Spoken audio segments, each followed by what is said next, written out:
that picture of the women back up? I'm just going to tell you about. What's up with you? What's up with you, bro? Hey, we back at it, man. Jason Whitlock. I mean, I don't know, man. I don't know. I'm just looking like I'm just scrolling and showed up on my timeline, man. And I'm like, I couldn't believe this guy. Sometimes you see stuff, man. I mean, and this is welcome to the world of social media, man. This is a world where sometimes you literally can't believe what you're seeing. You know, it's just you can't believe it. And you wonder if it's all true. You wonder if somebody could actually really be that dense or that out of touch. And Jason, and he's done this before. He's done this before when it came to Joey Taylor, and which I have no idea why he does it. As a man, that ain't gonna work, man. I'm saying that ain't you doing that. What are you doing it for? You know what I mean? And this guy. So basically, he's come up with the genius solution that women should be unattractive so that men can control themselves. And I'm sure that took him a long time to come to that conclusion. And it's sad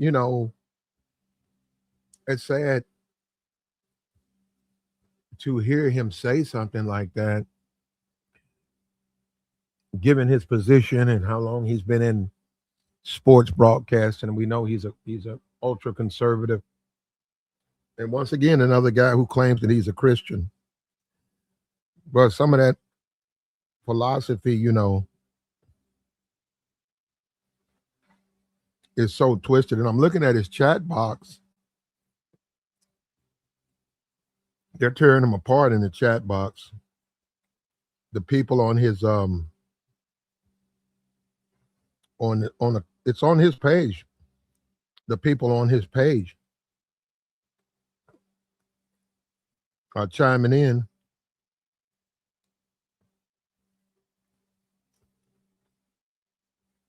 about his comments. And another thing it is, right?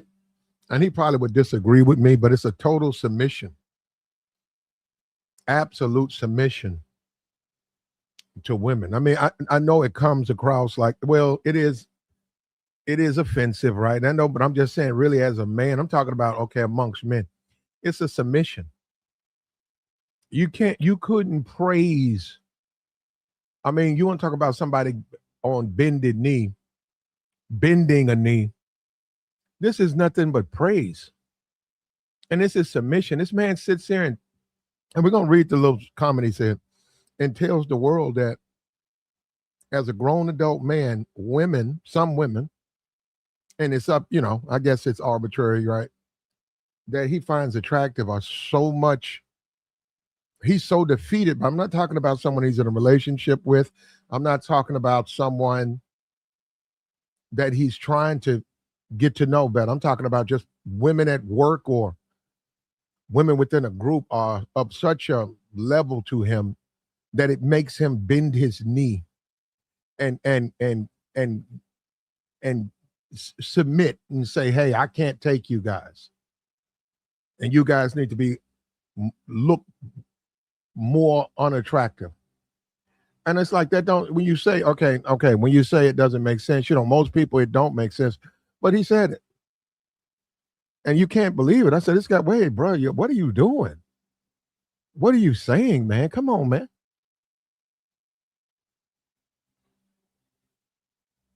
And one mistake he makes is you can't blame somebody on how they look. You can't. You cannot blame someone because they look a certain kind of way. You can't hold it against them. You can't judge them. He doesn't understand that.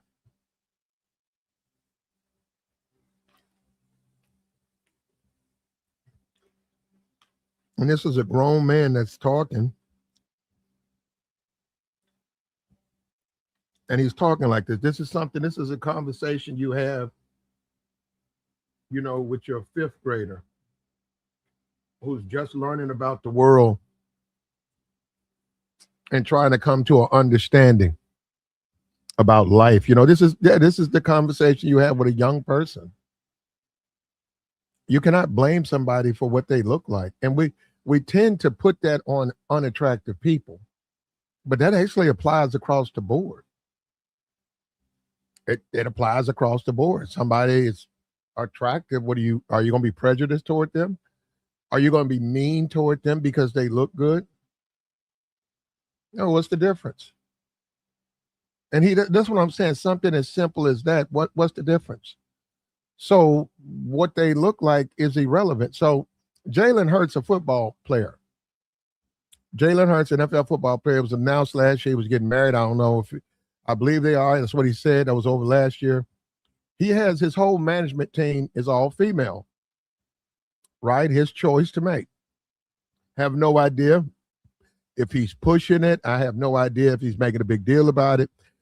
I'm sure in some circles and areas, people do make a big deal about an NFL player having an all-female management team.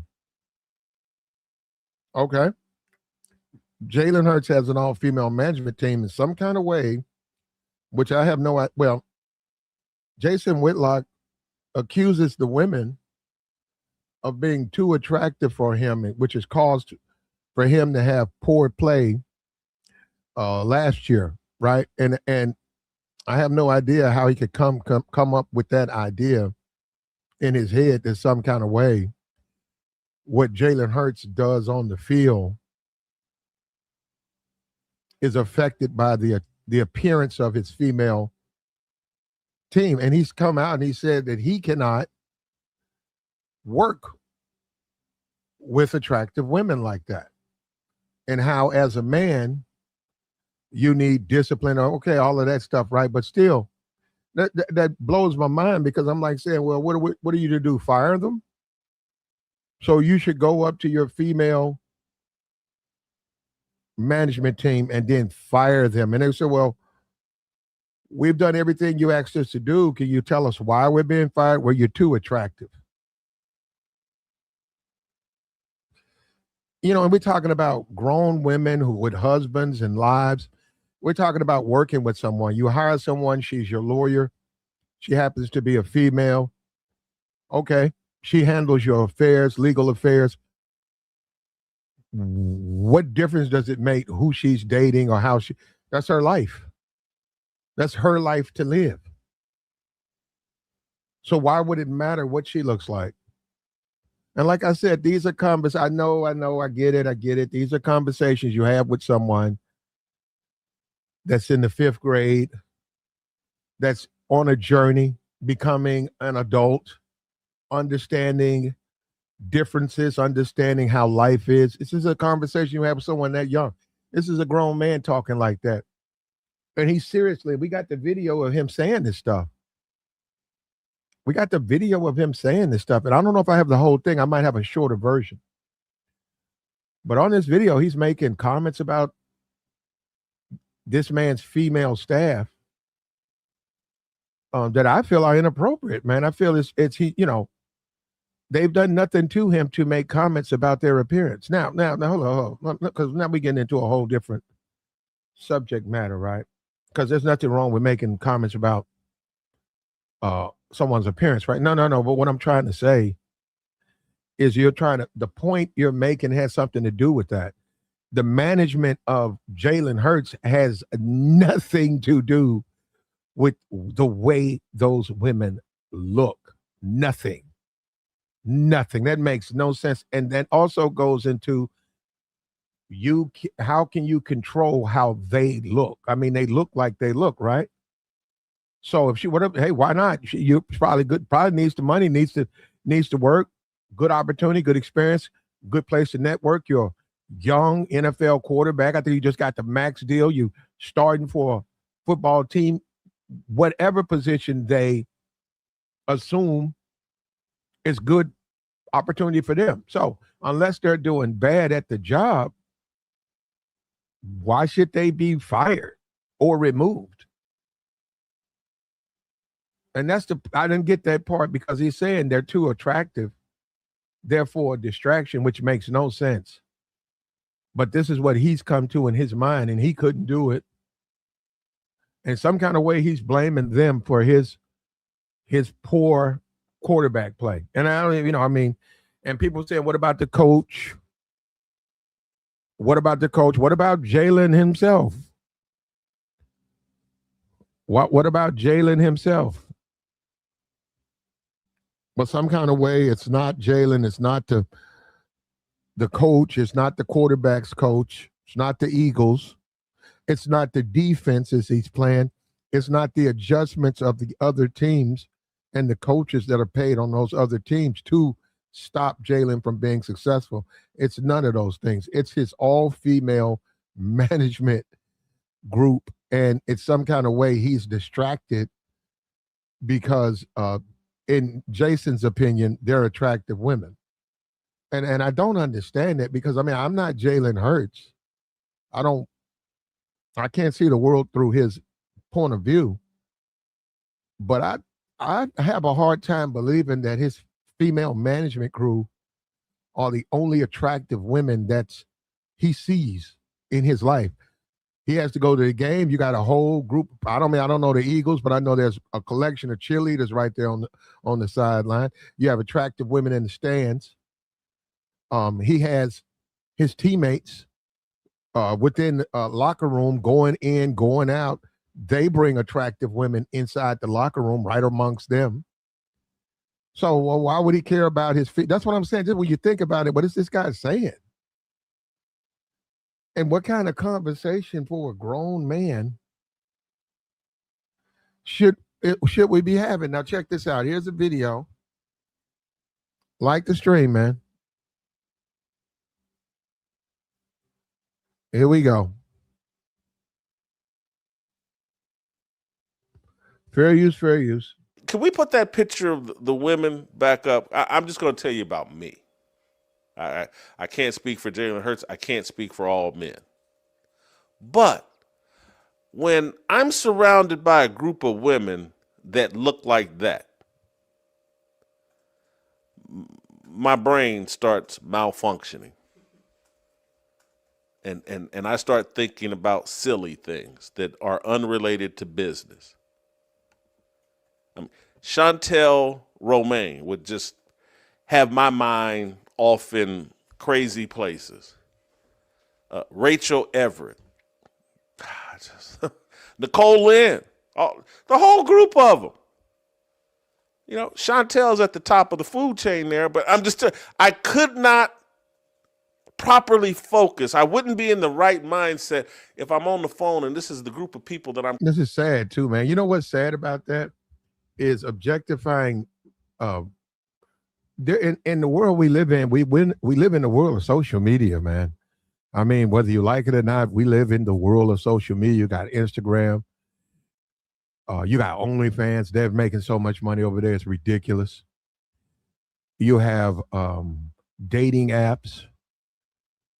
And this man is objectifying women who are management or lawyers or whatever agents, some random football player, and he's talking about he can't control himself around these women. These women are not positioning themselves to the world from a OnlyFans or a Instagram perspective. That's what I'm saying. I don't get that. So why are you viewing that way? Why would you view women like this that way? There are women. If you want to objectify women, if you want to be that way, there are places for you as a grown man. And I saw Jason's net worth. Jason's worth over $1 million. It makes no sense to me the way he's talking. Brother, have at it. The world is your oyster.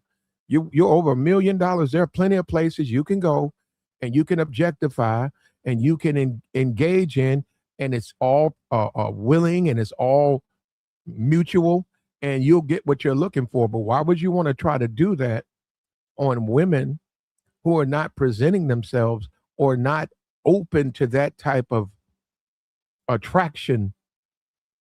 They're not appealing to the general audience from that perspective. So why would you treat them?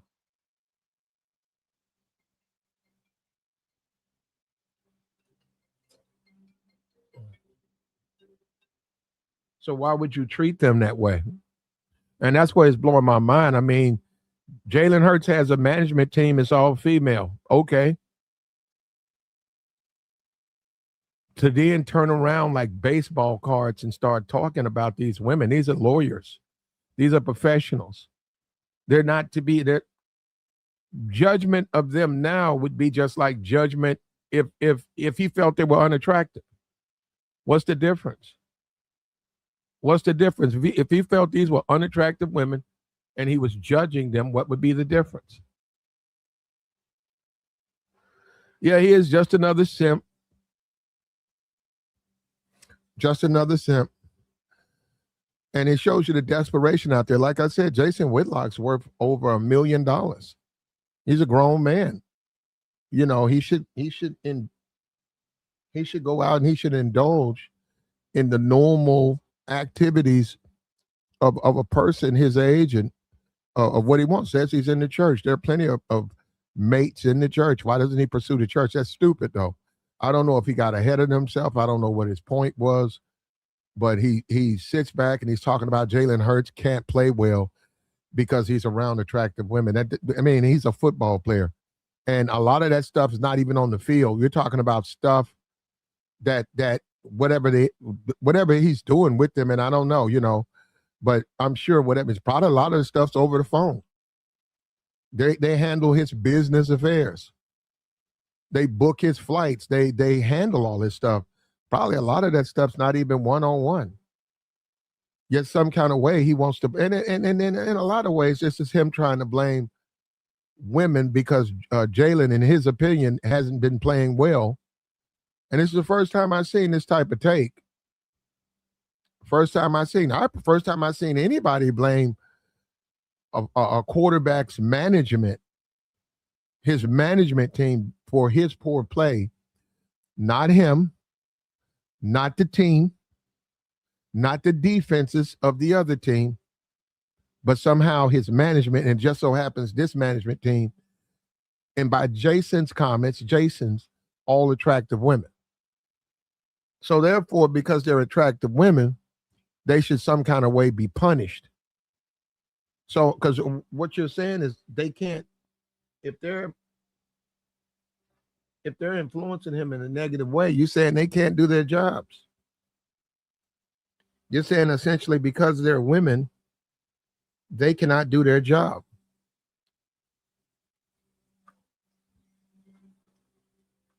And if they were unattractive women, I guess he believes they would be able to do their jobs.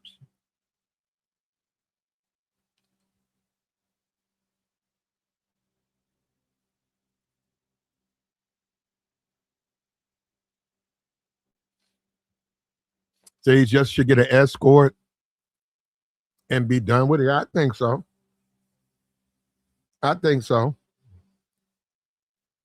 I think he should. I think that he used to be at Fox News. He has influence within that NFL community. I think it's embarrassing for the men who are dating these women. I think it's inappropriate for him to be making these open comments about their appearance. They're not presenting themselves to the world from their perspective.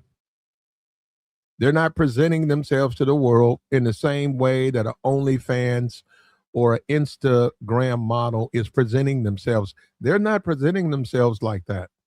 They just simply happen to be who they are. They handle what? They handle the business affairs of an NFL quarterback, which is a wonderful job. Absolutely life-changing, wonderful opportunity. Get this on your resume, this possibility. Say 5 years from now, you transfer on to another quarterback and you handle his affairs. You're well paid. You're getting experience. Gina is management. Chantel's communication. I guess that would be social media. Rachel is marketing. Nicole is his agent. Shamika is another person, communications. Okay. All right. What about it? Oh, well, he's not playing well because these women are too attractive. They're distracting him. Where I don't know where he's getting that from. I have no idea where he's coming. When you think about it, like what? I think he just got married last year. I mean, do you really think this man's got time to be? You really think that, man? I think he went to Alabama. His wife is from Alabama. He met her there. They wanted to wait. He wanted to make sure he was financially secure. He just got his big deal, and they just got married. And he's heavily into frats. And what's wrong with him having an all-female management team, you know? What's wrong with that? Jason says that's the reason of his poor play. And this is a guy that worked on Fox News. This is a guy, he's an ultra conservative now. And this is his conversation. This is the conversation that we get from Jason Whitlock. Serious bad observation. And very immature at that. Very not something you would expect out of a grown adult person. Something you probably would hear in the barbershop, but they're just saying it. They're saying it for fun. But to say that from the perspective he's saying it, he truly believes that. It makes you wonder how much interaction does he even get around women, and what's the big deal? What is the big deal? He's saying that he wouldn't be able to control himself. Constantly talking about my situation with it just my mind would drift. I'm in a realer place than because I know there's some of y'all listening. Well, that ain't me. You know, I'm perfectly. You know, I'm the most righteous man in the world, and I it doesn't bother me. These women, I'm never distracted. You're lying. I don't lie to myself. There are just some things factual about me and other men. Our sexual discipline has to be combated every single day, or we'll do dumb things. Yeah, hey, man. That's Jason Whitlock. That's the guy from Fox News. He's got a channel. He's a big time ultra black conservative. He does some stuff for the Blaze. I know. I mean, just him saying that's embarrassing to me. I don't even understand how he could, how he could put that together. And then in addition to that, and we live in the age of social media now. If he wants to be a thirst bucket, if he wants to be thirsty, just go to Instagram. Go to Instagram and TikTok. Go to TikTok. There are plenty of places for a guy who's thirsty and indulge. And the thing about those particular opportunities there, you'll probably get responses back, and it's probably will be an opportunity that you can actually get to know and follow up. But random women who happen to work in sports management, that's crazy to be saying the things that he's saying. Or is it just about he's looking for some reason to attack Jalen Hurts? Maybe that has something to do with, Jalen Hurts, a black man. He's not a big fan of black people. So maybe this is just a reason for him to attack Jalen Hurts. And also to push like a sexist point of view out on him. It's his career to have. It's his career to have. It's Jalen Hurts' football career. If he wants to surround themselves with women, that's his choice. That's a choice that he makes. When you go into the draft, you pick your agent. You pick your agent. And in the same way, Jason, you wouldn't pick all women, you would pick men, I guess. Okay, that's your obligation. That's your right. He has a right to live his life the way he wants to live his life. Because the whole you're pushing a idea that somehow it's because they're attractive females, but I think it's more to it than that. I think if you deep dive into this, I think this is about you don't want him to have women in his management. You don't like that. And here you got this black quarterback, you got this black guy, and he's decided to have an all-female management team. And who the hell does he think he is? You're a football player. You're a tough guy. You know, we chew leather. And how dare you have all of these women on your management team? And instead of saying that, he's making ridiculous statements about their appearance as if that would matter anywhere.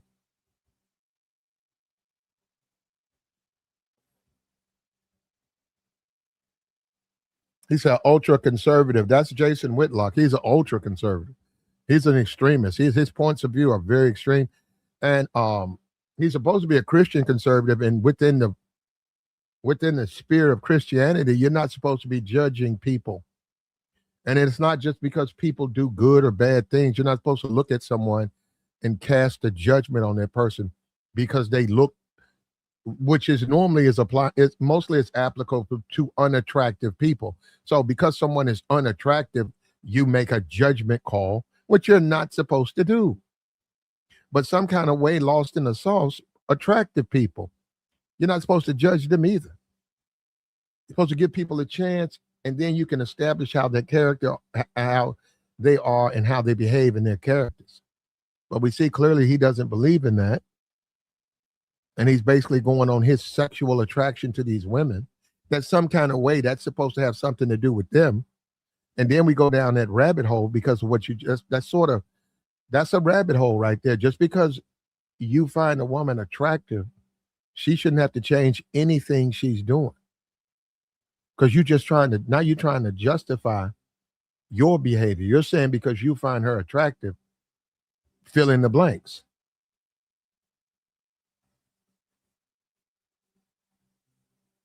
And that's pretty dangerous to even think like that, man. So he's such a dog. So all male management teams should have sexual desires. What? Well, you know what? I didn't even look at it that way, man. That's possible. The guy can't work with all female staff. Yeah. You know what? I didn't even look at it that right. You're exactly right. What if he had an all male management team and some of the men in the management team were homosexual? So would you then say his poor play has something to do with those guys? If he can't throw the football, he's throwing the football over the head of receivers. He's taking sacks. He's fumbling. He's throwing the football behind the receivers. He's late on his plays. The team is losing. So then instead of blaming him or blaming the defense, you blame his management team because you believe the men, or if it's all men or women, some kind of way, the composition is too much for him to handle. And we have a grown man saying that. I get it, man. He said that with a straight face. That's Jason Whitlock. And it's ridiculous. But he said it. And it also is to some degree, it's very sexist to come to a conclusion that some kind of way, if a woman is attractive, she's for you. Her attractiveness has something to do with you. You show up at the airport to catch a flight. An attractive woman, by your estimation, shows up at the airport to catch a flight. Yet some kind of way that has something to do. You got to be there on this time. You got to go to this gate. But some kind of way, because she's attractive, that has something to do with you. And that's what I'm saying. That's what he's basically trying to say. Oh, I missed my flight. Why? Because I was looking at this attractive woman who was in the line on the other side. Damn, these attractive women, they messed my whole schedule up. Well, why didn't you just go to your flight? Well, if they would have been if they were unattractive women, then I could have made my flight. But because she was attractive, I'm saying that's basically the same thing. Jalen Hurts is not playing well because his team is attractive, which is a ridiculous statement to make, but it's also punitive toward those women in the sense that what should they be unattractive? So your lawyer needs to be unattractive if you're a football player. Your management needs to be unattractive if you're trying to get a contract. Your agent needs to be an unattractive female.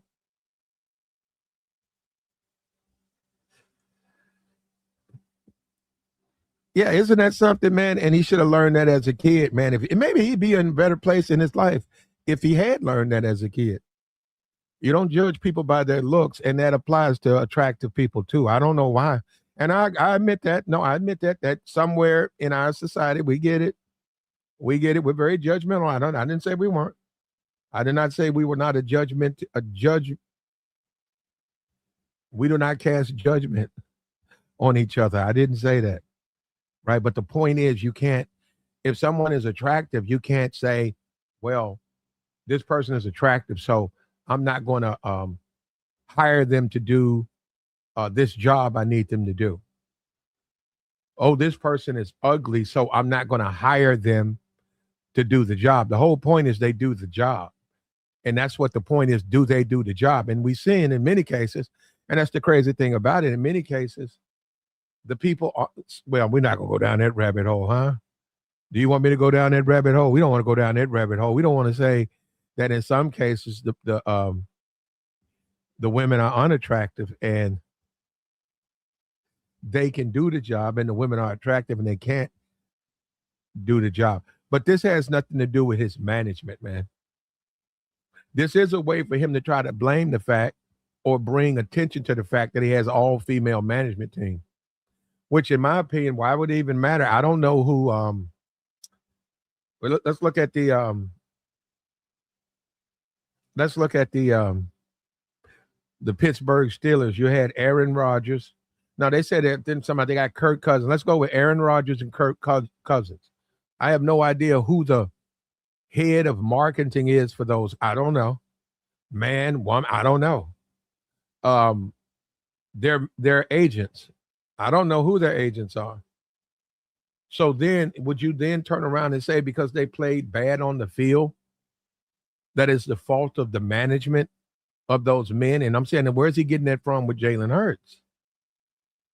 Where is he coming to a conclusion in some kind of way? Jalen Hurts is struggling because of an all-female management team that he put together. And why does he assume that some kind of way Jalen Hurts is on some type of woke stuff? Maybe those are the women he wants to hire. You know, we don't know what Jalen Hurts did at the University of Alabama. He was heavy in the fraternities. His wife is from a sorority. The sorority, the sorority to the fraternity that he's in.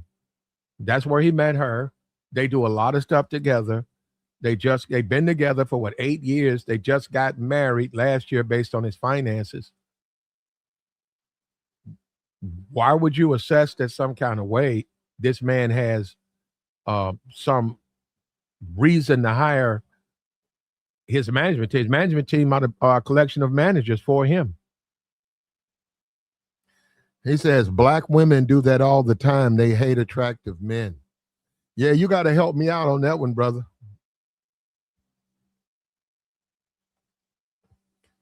That's something so black women judge men and they mistreat attractive men. Yeah, it's first time I heard that one, politics. So there's a group of women who are highly judgmental of men. This is what he's saying. And they because it didn't seem, I'm trying to see. Do I see women, I'm black women, do I see women in general mistreating or being mean to, how about that, to the men that they would find attractive? Unless the woman has told me they found, okay, the ones where women have confessed that they are attracted to a particular man, the women who've done that, I haven't seen them mistreat them, whether they were dating them or not. I haven't seen that. I think they're well received. I think we live in a very superficial society. I think that to a certain degree, baseline attractiveness opens a lot of doors it doesn't open for other people. And going out into the nightclub scenes, even Instagram, we can go look at Instagram, our social media now, TikTok. I think there's a general acceptance for men they find attractive. So I could be wrong. Obviously, you say you say black women do it. I have no idea how you would know, but you say you know.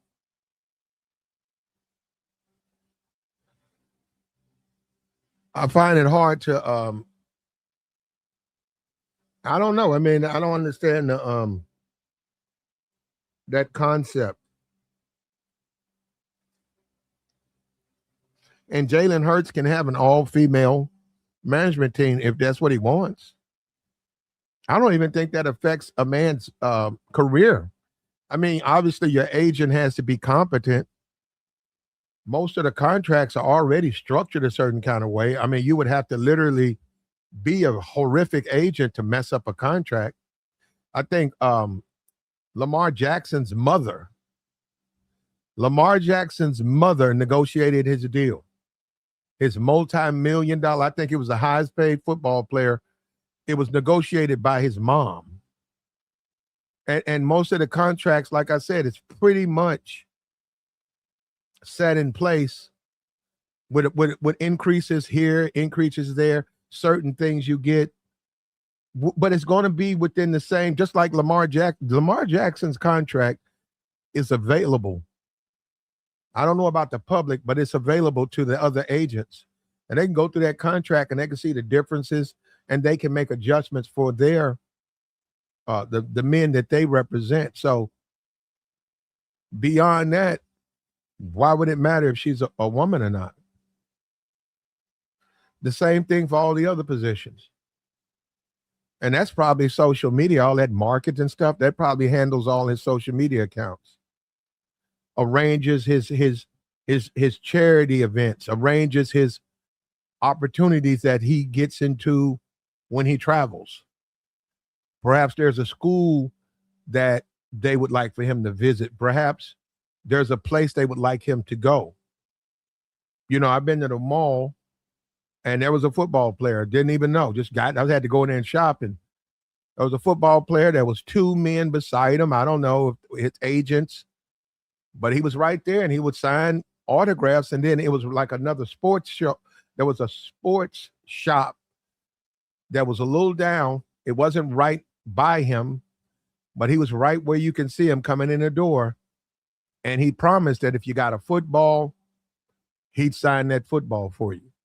So I imagine the store paid him a certain amount of money to come, be there for a couple of hours, sell footballs, sign footballs, make money.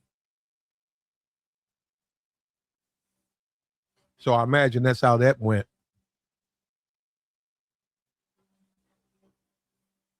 So there's a love-hate situation, and black females, this guy, now hold up, I'm just reading the chat. Black females are highly judgmental of heterosexual black men who hold them accountable for their own terrible life decisions, crude words, and evil actions. Okay, I got you. I hear you, man.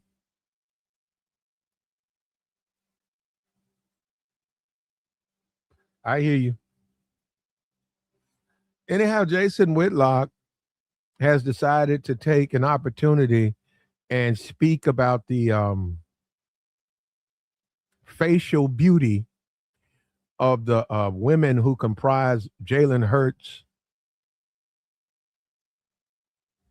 management team. And within his assessment, he makes very I don't know, man. The things he says, you just have to wonder about it. Because, like I said, I'm gonna say this again. Those are the women who work, that's the management team for Jalen Hurts. If you want to objectify somebody, just go on Instagram, man. Get you an Instagram account. Go get you a TikTok account. Go get you a Facebook account.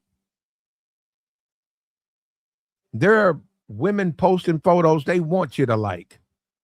They want you to take a look at this. They got all types of photos up. Why don't you take a look at this? Hey, stranger, look at what I got. Hey, stranger.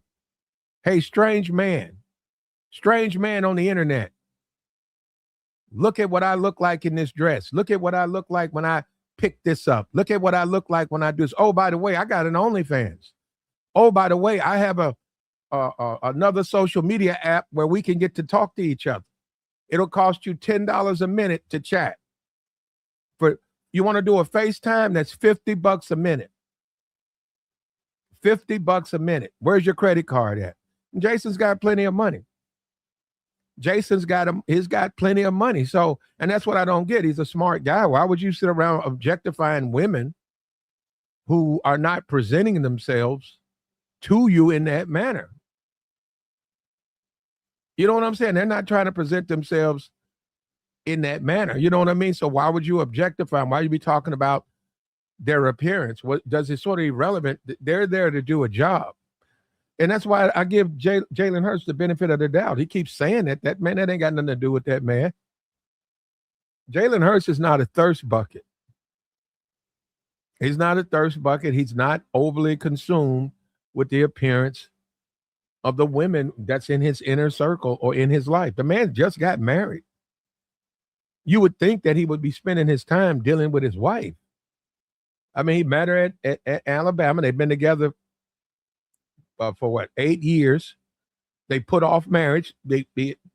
She wanted to get married. He wanted to marry her. He wanted to make sure he secured a future for them. He got a big contract, $200+ million contract, not to mention all his endorsements. And they got married. And Jason Whitlock thinks this guy's worried about the way his management team looks. Why would that even matter? That doesn't make any sense.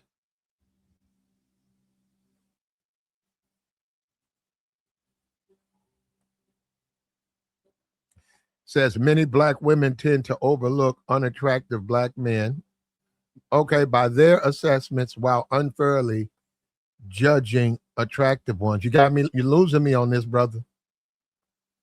You're losing me on this. Many black women tend to overlook unattractive black men. In what capacity? You mean in trying to date them? You mean trying to have a offering to date them? If that's what you're talking about, you mean like a guy who's offering to take her out, offering to get to know her? Because that's really not, I mean, that's a different direction. I'm just simply saying, Jason, and if you look at it, he's embodying all the things he's complaining about. He's just doing it from a man's point of view. And another thing he's doing, you know, he's giving these compliments out, unearned compliments. Unearned compliments goes against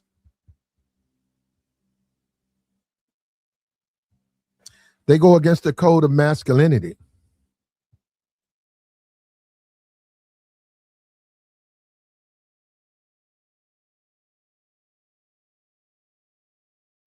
Heaping undeserved praise on women, including women you don't know, barely know, heaping undeserved praise goes against the code. It goes against the way things are. And I said that. I said, man, you shouldn't even be, the women have, they've done nothing to them, but two, you shouldn't just be praising these women to the extent that you're doing. You're being ridiculous, brother.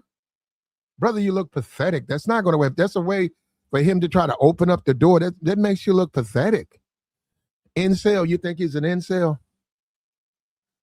That makes you look pathetic that you would undeserved praise, man. And then they have to be receptive. You got to understand. And Jason, this is the truth. Now, Jason, we're grown men. Jason, praise from men they really don't desire, is that going to be well received, Jason? And it's like, why are you playing with that? Why are you playing with that? Praise. The praise of you, Jason Whitlock's observations, are they going to be received by those women. And you saw this thing with Joy Taylor. You heaped a lot of praise on her, and you saw what she said. She was not uh, impressed. She wasn't impressed at all with your interest in her. And she said some extremely negative things.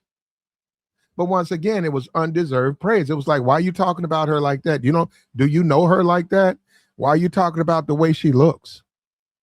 Why are you on a YouTube channel making comments about the way this woman looks? And this woman really don't even like you. And she went off on you. And then you tried to play victim, but you're the one, you shouldn't. Well, why do you care what she looks like? Are you dating her? Would you like to date her? Well, you found out she's not interested, and I think you're going to find out the same thing from Jalen Hurts' point of view. And that's an absurd thing to say about a man who just got married, though, because that raises all types of flags with that man. That man's trying to maintain a relationship. They just got married. That man's probably trying to work it on his first kid. Probably going to be, he takes the season he'll be playing this year. We'll hear on Monday Night Football, Jason's about to have his first kid. He's living his wonderful life. He just happens to have an all-female management team that you some kind of way have you believe that because the women are attractive to you, that they're a distraction to him. And then you say all men. That's just not true, brother. That's just not true. All men. No, they're not. All men are not thirst buckets. All men are not thirst buckets. You can be single. You can be an incel. You can be divorced for 20 years and you can work around beautiful women and there's no problem. You do the job you're paid to do. And they live their lives. They do what they do. And there's no issue. I don't understand how he's coming to that men could. And that's another thing too, when you're weak and you're dependent on your job. You shouldn't depend on your job to get you interactions with women. That's got to come from you. That's got to come. And then most men who work in diverse jobs where they got to deal with the public, they fully understand there's always going to be attractive people. They all got big butts. They all look good. What about them? It's like even as a supervisor, hey, she came to work late again. You need to write her up. Well, I can't write her up. Why? Because she's attractive. She got a big butt. Then how would you have a job? They would eventually catch up that that's how you think, and you would get fired. And you would get fired for a stupid reason. A very stupid reason. That has nothing to do with the job. Everything that Jason said has nothing to do with the reason those women are hired. And guess what? The man's worth $300 million. If he wanted to surround himself with thoughts, if Jalen Hurts, that's between him, he just got married. But I'm saying if Jalen Hurts wants to live in a house full of Instagram models and thoughts, he probably could. If that's what he wanted to do, it's his life to live. He probably could do that if he wanted to do that. Yeah, and I don't understand the amount of thirst, though. The amount of thirst that's jumping out of you, Jason, is ridiculous. I mean, that is some thirst there, brother. And you need to do something about that, man. Should never get to that point.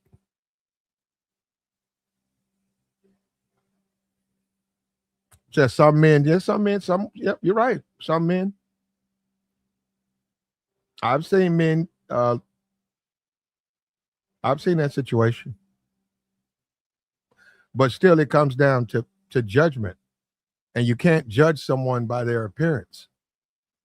Now, I know we do. I'm not trying to live in a fantasy land, right? I know we do, right? I know we do that, right? So I'm not even trying to live in a fantasy land. I'm saying that this guy is saying that about Jalen Hurts, and it's a ridiculous statement to make. And that's his management team. And why wouldn't they want that job? I mean, who wouldn't? If you have the professions, if the careers you're trying to make, why wouldn't you want to start out with a young quarterback in the NFL and go through that journey and in the process network, find other clients and live your life, outside, adjacent to the NFL, and all of the things that come with it? Who wouldn't want that job? He's saying that because they're attractive women, they shouldn't have the job. And that's what I'm saying. That's ridiculous. And that's no more fair. That's just as unfair as the women who wouldn't want, hey, the guy who's the valet. Yeah, we don't. Well, we know they do that. Okay, we don't like him, so hire somebody else.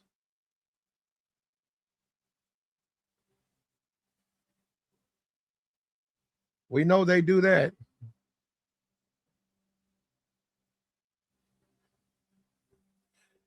Yeah, you shouldn't have to depend on your job. The job is a job, man.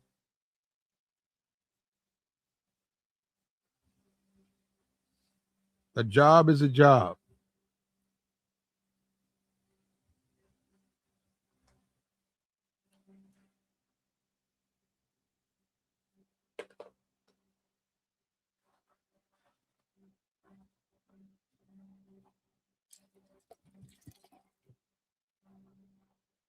And the fact that he thinks Jalen Hurts just got married. Hey, and why was he want why? And if he wanted to do it, he's worth over 300 million. He could actually do that. If he wanted to have a house full of Instagram models, he could do it. If he wanted to do it, he could do it. If that's how he wanted to live his life, he could do it. If he said, "Hey, I want to have 5 Instagram models join me in my home, and I don't want to be a married man. I want to be single." He could do it. He's already signed the contract's guaranteed. He could do it. It's pretty obviously he doesn't want to do that. The man's just got married. I think he's working on his first kid. He hired a management team. He hired a staff that he wanted. They just happen to be all women. And some kind of way, people question that. It goes back down to the whole. This is another thing that he's bringing up. Are they qualified? When it's a man, the assumption is that they're qualified. It's almost like the Charlie Kirk. If I see a black pilot, I want to make sure he's qualified. First of all, how would you make sure? How would you know how to judge his qualification? You're going to sit in the cockpit? You're going to go up in there and sit in the cockpit and watch him operate the plane, and then after after a while, maybe 10 minutes, you feel comfortable that he can fly the plane? But that's what this seems like. To some degree, he's questioning the qualifications because they're female. And he's using the Jalen Hurts' poor play as a barometer to suggest they're not qualified to do the job. And I have no idea what they're supposed to do because his poor plays on the field, answering his Twitter page, and his contract is negotiated. But some kind of, oh, that's right, they're attractive women. So because they look good, they must be a distraction. And Jason said, look at him. He said, hey, I would be distracted by those women. If I had to deal with them, I'd be focused on them. I'd just be distracted by them.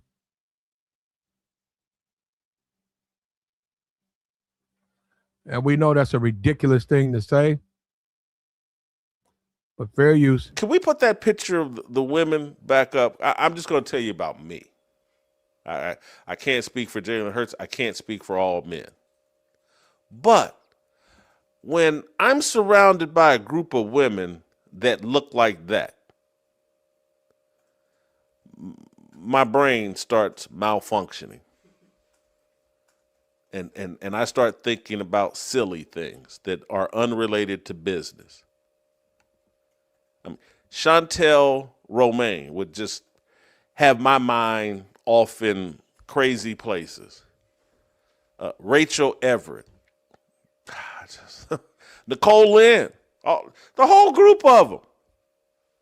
You know, Chantel's at the top of the food chain there, but I could not properly focus. I wouldn't be in the right mindset if I'm on the phone and this is the group of people that I'm constantly talking about my situation with. It just, my mind would drift. I'm in a realer place than, because I know there's some of y'all listening. Well, that ain't me. You know, I'm perfectly, I'm the most righteous man in the world, and I it doesn't bother me. These women, I'm never distracted. You're lying. I don't lie to myself. There are just some things factual about me and other men. Our sexual discipline has to be combated every single day. No, you need to get married, man. You need to find you a mate. You need to find you a wife, a woman, and you need to calm down. You see, this is what happens when guys, and like I said, thirst bucket. This is a thirst bucket. This is a guy who won't take care of his primal needs. He refuses to address it. I guess he's wishing on a star that Cinderella's going to drop out the air and solve all his problems in the process. He's a thirst bucket in the process. He's sitting around dreaming and lusting after women who are marketing team sports agents. And he's not doing this in 1955. He's doing it in 2026 when all you got to do is go get a Instagram. It's all types of photos that those women offer for strange men to like and comment on. You go to the page, and at the top of the page, you click this link, and this link leads to her. You can have a private situation. And for $50 a minute, you can have a one-on-one FaceTime. He doesn't have to sit around and pine over Jalen Hurts' marketing team. He doesn't have to sit around and pine over Joy Taylor. He doesn't have to sit around and lust after women who may or may not be interested in him. If he would pursue Instagram or whatever other means, he wouldn't be thirsty like that and accusing other men of being the same way. I can almost assure you Jalen Hurts is not like that. I can assure you of that. But clearly Jason Whitlock has issues. Now, he claims to be a Christian. That conversation he's having is not very Christian. And, once again, we see all of these black conservatives, black liberals, black conservatives who keep living this liberal lifestyle, even when they claim to be church people. That's not in the Bible. You don't talk, you're not supposed to lust. You're not supposed to. The flesh, it's supposed to be just what it is. The flesh is the flesh. And you have to control yourself. Actually, in a church, if you can't control yourself, you can contact the minister for, say, a Monday session. You got to pay him. He'll tell you how much he charges. Say, I can see you here Monday from 10 to 12, I charge $500 an hour. I need a donation of $1,000, and I'll talk to you. And we'll go over what you got. Oh, you suffer from lust. You suffer from desires of the flesh. You suffer from you're thirsty for sports agents and Jalen Hurts marketing team. He'll pray with you, man. He'll pray with you and he'll try to show you the right way to go. He'll try to show you what decisions to make. But no, you don't get on here and wish for Cinderella to fall out the window. I mean, fall out the clouds because you claim that you're a Christian. It's pretty clear you're not. Maybe that's why you're not being blessed, brother. Because you claim that you're this religious guy, but you're not. You keep talking about it, but you keep showing all these kinks in your armor. Yeah, this is pretty stupid, man. This is pretty thirsty for a man at your age. This is something that you talk to a fifth grader about. This is someone who's a child who's learning to grow into adulthood, who doesn't understand the way things are, the way our world is crafted. And see, if he ain't a player, and I'm not trying to accuse him of being a player, but a woman who ain't, listen to me, brother, a woman who ain't talking to me, doesn't matter what she looks like. If she ain't with me, if we're not communicating with each other, I don't care why would I care what she looks like? That's none, I could care less. And it's not even about, it's none of my business. It's about, I don't have the time. I would rather spend my time with someone who's going to appreciate my interest and appreciate my attention. And that's what I mean. The stuff he's saying is unwarranted. And he makes himself look so weak saying it. And you want to talk about bending the knee. He might think that he's this masculine red pill dude. Bro, that is one of the most submissive. What you just said, that's beyond submission. Talking about a man admitting he's defeated, you are defeated, brother. And then the sad thing about it, the man's a millionaire. And you see her running around. I can see if somebody running around here and they're, a certain age, or you got somebody 21, 22, and things ain't working out for them. I can see that and they're thirsty. But a grown multi-millionaire dude walking around living his life thirsty like that, lusting after women who are not even putting themselves in a position to be sexualized and objectified, you do have to wonder about how much is this guy getting out. Jason Whitlock is that dude who gets thirsty over what was that cartoon used to be out, the Flintstones. There was a cartoon. It was supposed to be Fred, and it was Wilma, and it was it was Barney. That was his name. His name was Barney, wasn't it? Now Fred Flintstone, okay, Barney Rubble, okay, and they were that was a cartoon. Jason's the type of dude that gets thirsty from watching the cartoon, the display of that, and that's a warning sign. You got to do something about your life, man. Yeah, that's a thirst bucket, brother.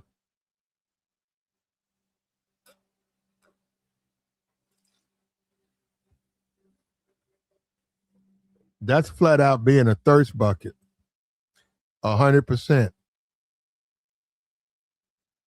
And there's other reasons he's talking about it. I see he's got the NFL shield pink.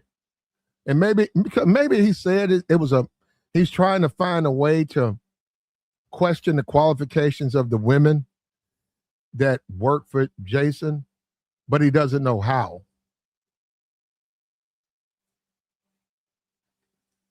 He doesn't know how. And there's nothing wrong. Jason Hurt can hire Jalen, my fault. Jalen Hurts can hire whomever he chooses. And this is a crazy world we live in now, man. Absolute insane world. Now you got podcasters caring about who an NFL hires for his marketing team. I mean, does it even matter to you? In some kind of way, Jalen Hurts is not qualified. He's already got his contract. and his poor play, you don't blame the coaches. He's not going to blame the head coach, the quarterback coach for the Eagles. He's not going to blame them. He's going to blame the all-female marketing team who have nothing to do with his on the field of play actions. They're not. I don't see a trainer up there. They have nothing to do with training him. They have nothing to do with his film study. They simply handle his business affairs. But some kind of way he believes it's their fault that he can't play because they look so good. And he's a grown man, a young man, worth $300 million. In some kind of way he can't control himself. So he needs to hire unattractive women so that then he can, I guess he's trying to suggest he would play better if he had an unattractive management team.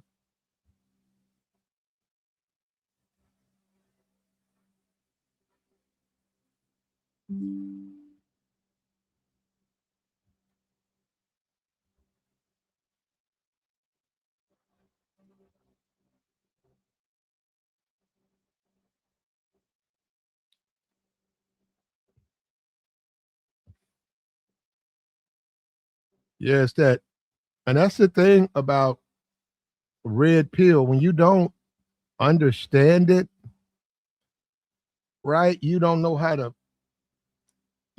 break it down. It's almost like a Bible. You can read the Bible all day, but if you don't know how to break down those passages, you don't understand it. And he doesn't understand relationships. He doesn't understand dating. And he certainly doesn't understand women.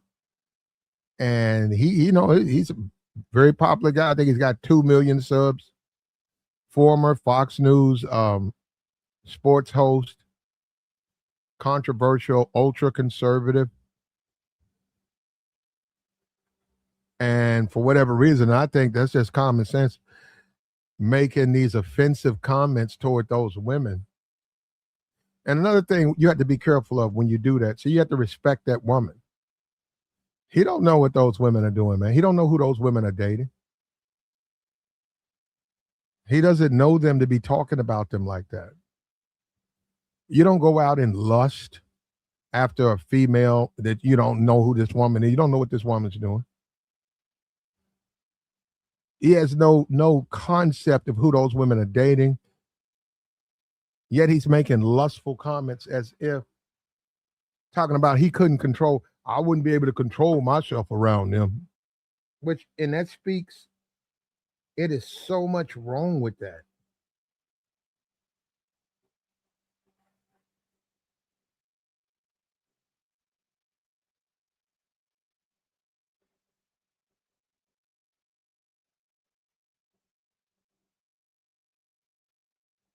It's so much wrong with that. You know what I mean? So much. But this is where we are, man. This is where we're at. And the thing you learn about it, Jason Whitlock, is don't be like him. I'm serious, man. I mean, that costs you nothing. I'm just saying, as you live your life, and you're gonna see his stuff from time to time. He's gonna say something that goes viral. You don't be like this guy. Don't be like this guy. Don't be walking around thirsty like that, lusting after women who possibly don't even like you. And like I said, even within the red pill, within the game, you can't. Compliments have to be earned. Okay, and nothing wrong with complimenting women, you really ain't supposed to compliment women in general, anyhow. But ain't nothing wrong with complimenting someone that you're dating, but they have to be earned. And see, Jason Whitlock, that's what I mean. And he's a textbook when it comes from people when it comes unearned, and it comes from people like Jason Whitlock. It's not going to be received in the way the women want to receive them. So the common sense would be, why do it? If it's not going to be received, why are you praising this woman? Do you know her? Are you dating her? Why are you talking about what she looks like?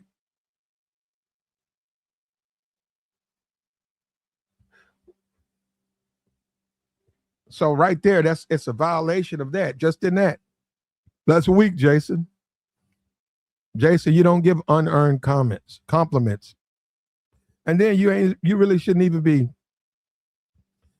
focused on a woman you don't even know. And that woman ain't even putting it out. There's some, and this man's a millionaire, and this man's on his way, what, to 70 years old? Millionaire. He's thirsty. He's single. He don't know how to control himself. He don't know what decision to make. He got all of that money. And this is what I mean by YouTube, man. You come on YouTube, a lot of these dudes are just losers. Just look at these dudes, man. And they come on and they think that their money is going to solve all their problems. And in a lot of ways, because he's fake about the Bible, which he is, he's not getting blessed.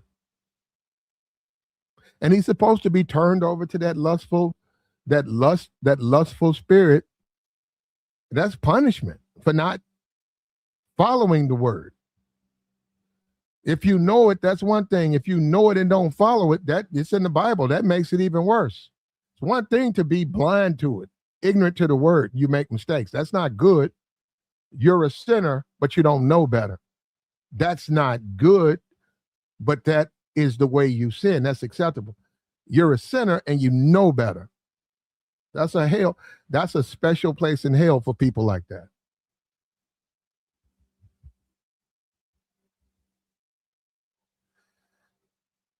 Is a thirsty dude, man. And this is what happens, man, when you got to get out there, man. You could take time off. You got to live your life.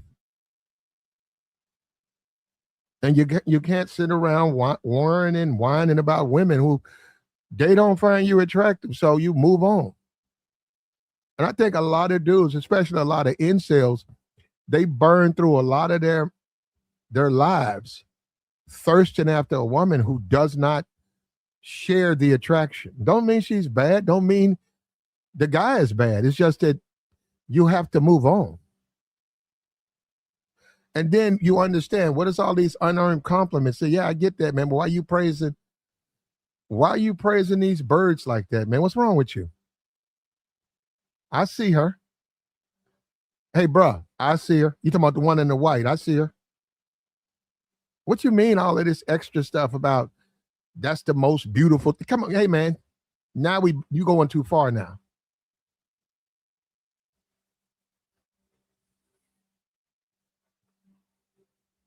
There's limits.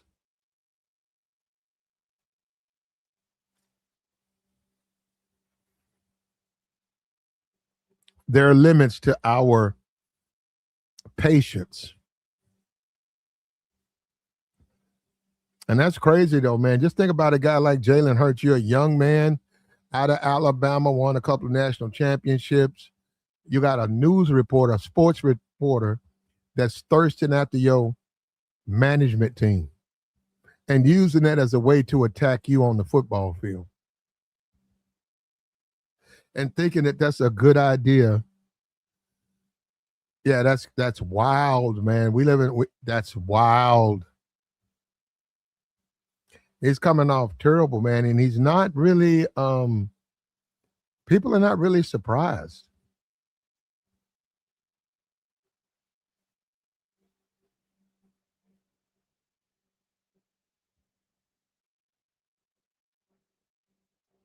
And the church, if he go attend church, man, I don't know if he do, if he not, he should. And he's a millionaire. Go find you a wife, man, because the way you're talking, you really need to do something about the natural instincts, and we're all, that's all in us.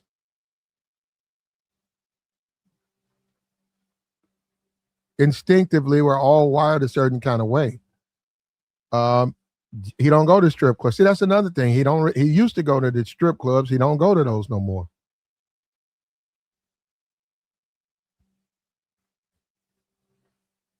And I think he needs some one-on-one with a pastor, man, to try to get his life together and get him focused on the right path. Or them guys he be bringing on his show. I mean, I don't know if them guys are past. If he's talking to them guys he brings on his show, and this is the end result, they're not pastors. I can see why he's still troubled. That he has a lust demon.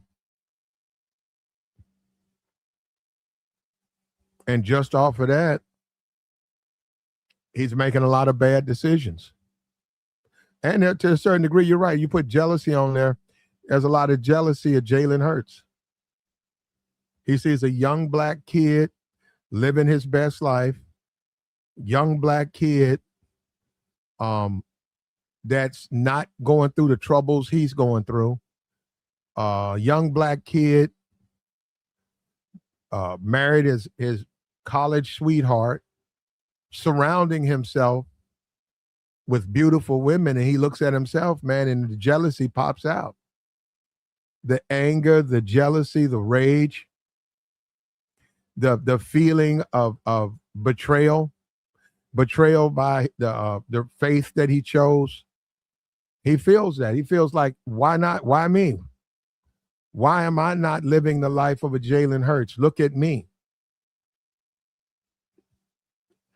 And that's probably driving a lot of this. And like I said, the whole aspect of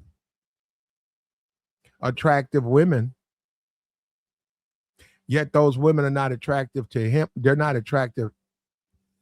He's not attractive to those women. And that's probably, there's a certain amount of anger, resentment, and bitterness.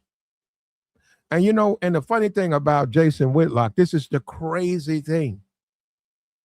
Because now we're getting into, you know, the red pill, and the women make mistakes and then they wind up becoming men haters. In many cases, Jason, he's on his way to being a woman hater. He's on his way. The things he said, but with the women, they got to work, man. They got bills. So they work for Jalen Hurts. Okay. They have bills, but they're too attractive. What do they got? That doesn't even make sense. They look like they look. You know, that's what I mean. And that's what I'm saying. That's bitterness. And that stuff is just going to build up in you. And he don't understand that. And he sat there at the Fox News. He was the only one that didn't get laid. He sat there and he worked. He had a position of power. He sat there for Fox Sports and Emmanuel Ocha. All of those other guys were getting laid. I think wasn't Shannon Sharp was there. All those other guys were smashing. And he was the only person going home to an empty bed. And he's mad, man. You can see where that can get into a man's spirit. That can get into a man's soul. And that can bite at him and gnaw at him. And now he sees a young kid to Jason, a young kid, Jalen Hurts, out here living his best life, just signed a max contract, $300 million deal, just married his girlfriend from college, met at the University of Alabama. He's well connected within his fraternity. She's well connected in her sorority. They have a lot of parties within that select group. He has all female management team. That's supposed to matter, I guess. That's why he keeps bringing it up. I don't know if that matters. And he's looking at himself, man, and he's racked with lust. He's eaten alive with lust. And now he's hating. And like I said, you can look at a Jason Whitlock and you learn what not to do. Don't make mistakes like that, man. And if you do decide to get into the Bible, man. Don't say you in it, but you're not in it. Get into it.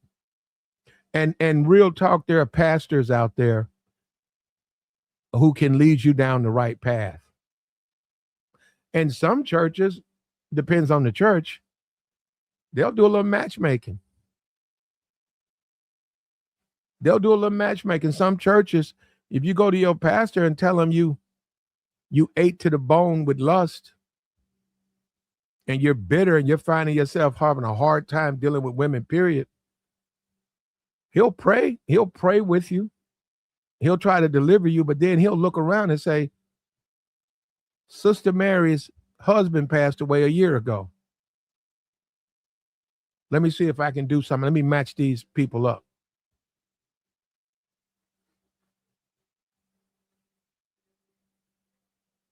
You never know, man. Like the stream, man.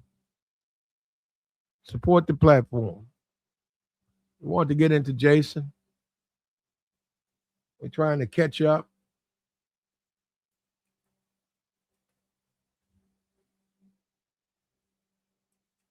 It's Friday.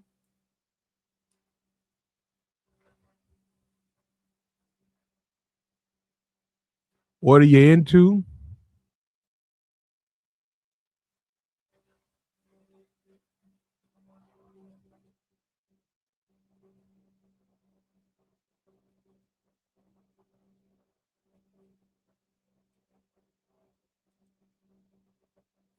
So he's an incel.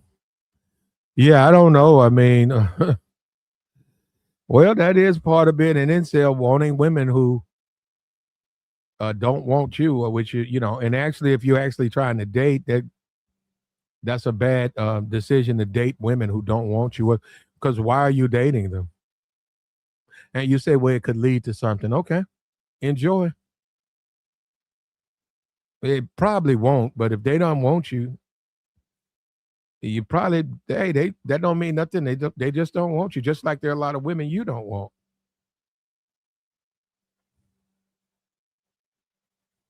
As simple as that. He said, go home and toss off. That's not going to solve his problems. That's not going to solve any of his problems. And what's sad, man, when you look at the word, you look at a guy like Jalen Hurts. The guy's in football shape. The guy really never says a lot. He's got a Super Bowl. He's been to two Super Bowls. He's got a Super Bowl trophy at the house. He plays by the rules, does what he wants to. And you look at a guy like Jason, you know, he's mad. He's angry. He feels like he's been cut a bad deal in the world.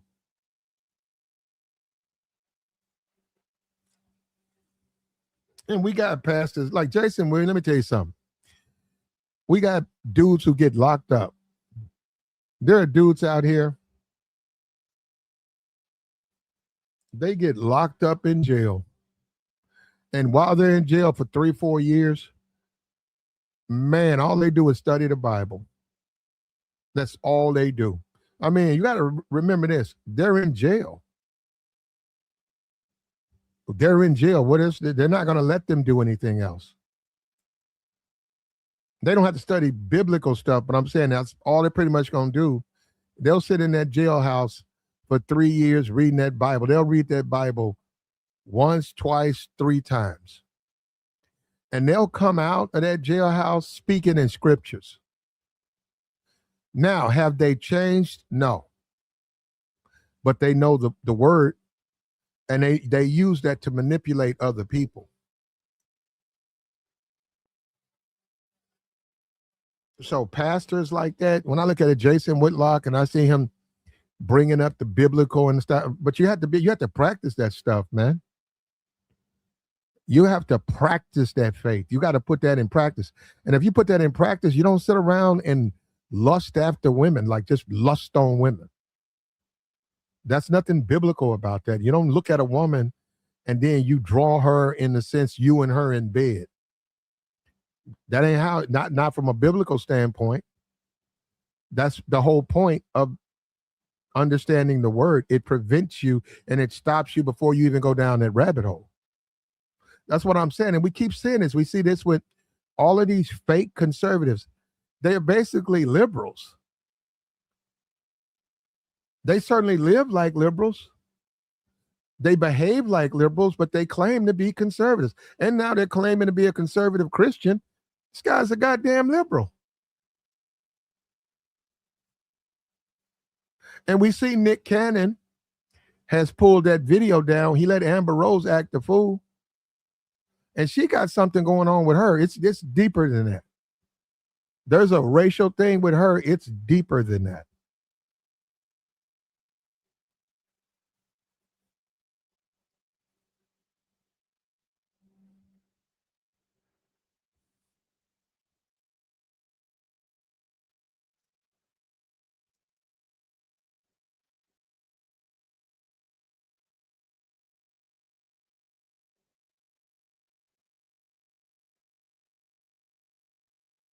The most of the guys that quote the Bible and use the Bible on you, yeah, yeah, ain't that something? Yeah, some of them. Some of them, yes, some guys are reading the word and they don't believe in it.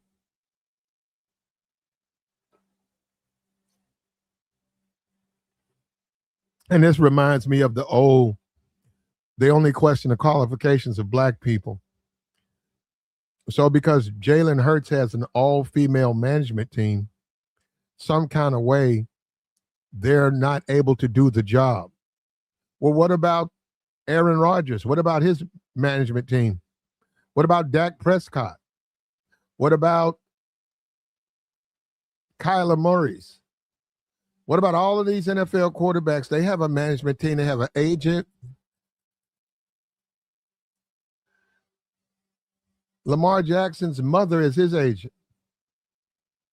But some kind of way, Jalen Hurts, his all-female management staff, quote unquote, are not qualified. And he said the grounds is they're attractive.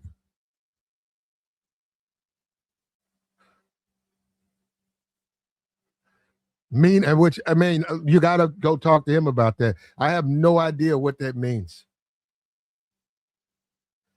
I have no idea what that means because they're attractive. So that means they can't do their job.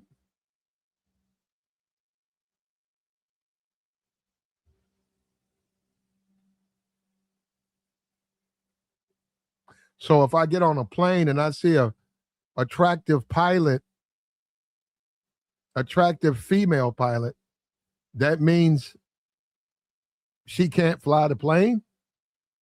Why? Because she's attractive?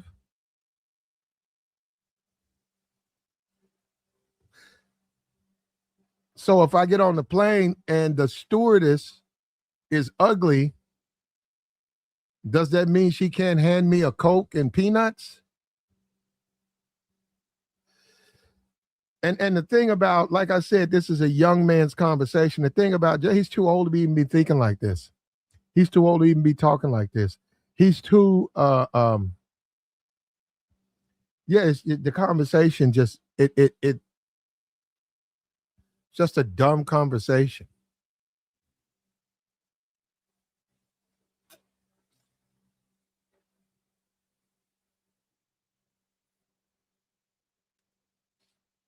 Yeah, you don't want to be a thirst bucket, man. And what you have to do as a man, you're a grown man. The man's worth $1 million. Go talk to you a pastor, man. They'll find you a wife. Start spending some of that money, man. These pastors, they'll hook you up. That pastor start going through that congregation, he'll be like, Miss Tina, your husband passed away 5 years ago. Miss Tina, you still single, right? You're a God-fearing woman, right? You still got 2 boys you're trying to raise. Miss Tina, look, I have a guy. Now, you got to pray with me, Miss Tina.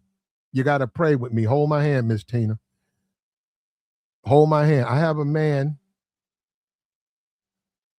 who's financially able, used to work in sports, says he's committed to the Lord,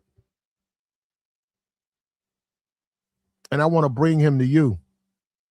But you got to pray with me. Hold up. Let's pray together. Hold my hand. Pray with me. Let me pray. Let's pray. He going to quote a couple of scriptures. He going to say, now, this is what you got to do. Yes, Pastor. You can't judge him by what he looks like. That's a good man. Hold my hand again and let's pray some more. And I'm gonna be with you the whole time, sister. Just stay with me. Let me tell you something, brother. Them pastors to get to work, they'll find him a woman. He wouldn't run around here thirsty like he's being a thirst bucket.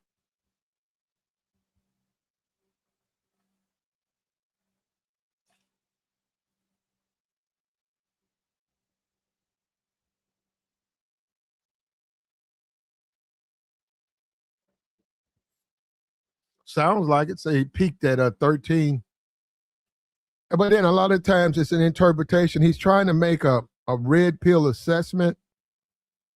And I can get that. He believes that some kind of way, that Jalen Hurts has a woke management team, right?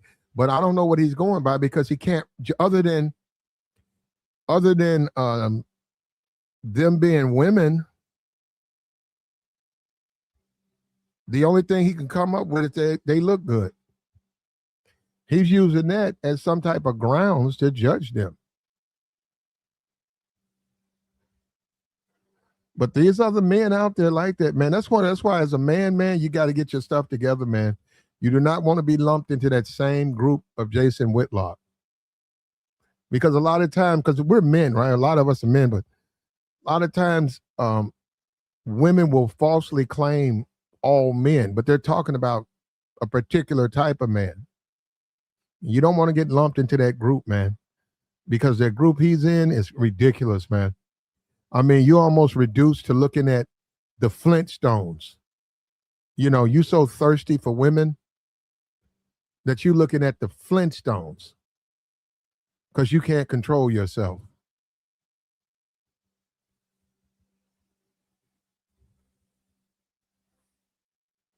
And that's a problem. Like the stream, man. Support the platform. Hit the Cash App. Hit the Super Chat.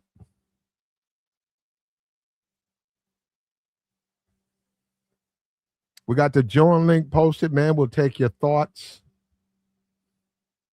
It's Friday. We're turning the corner. Gas prices are ridiculous. It's hurting. A lot of people are hurting now. Long lines at the airports.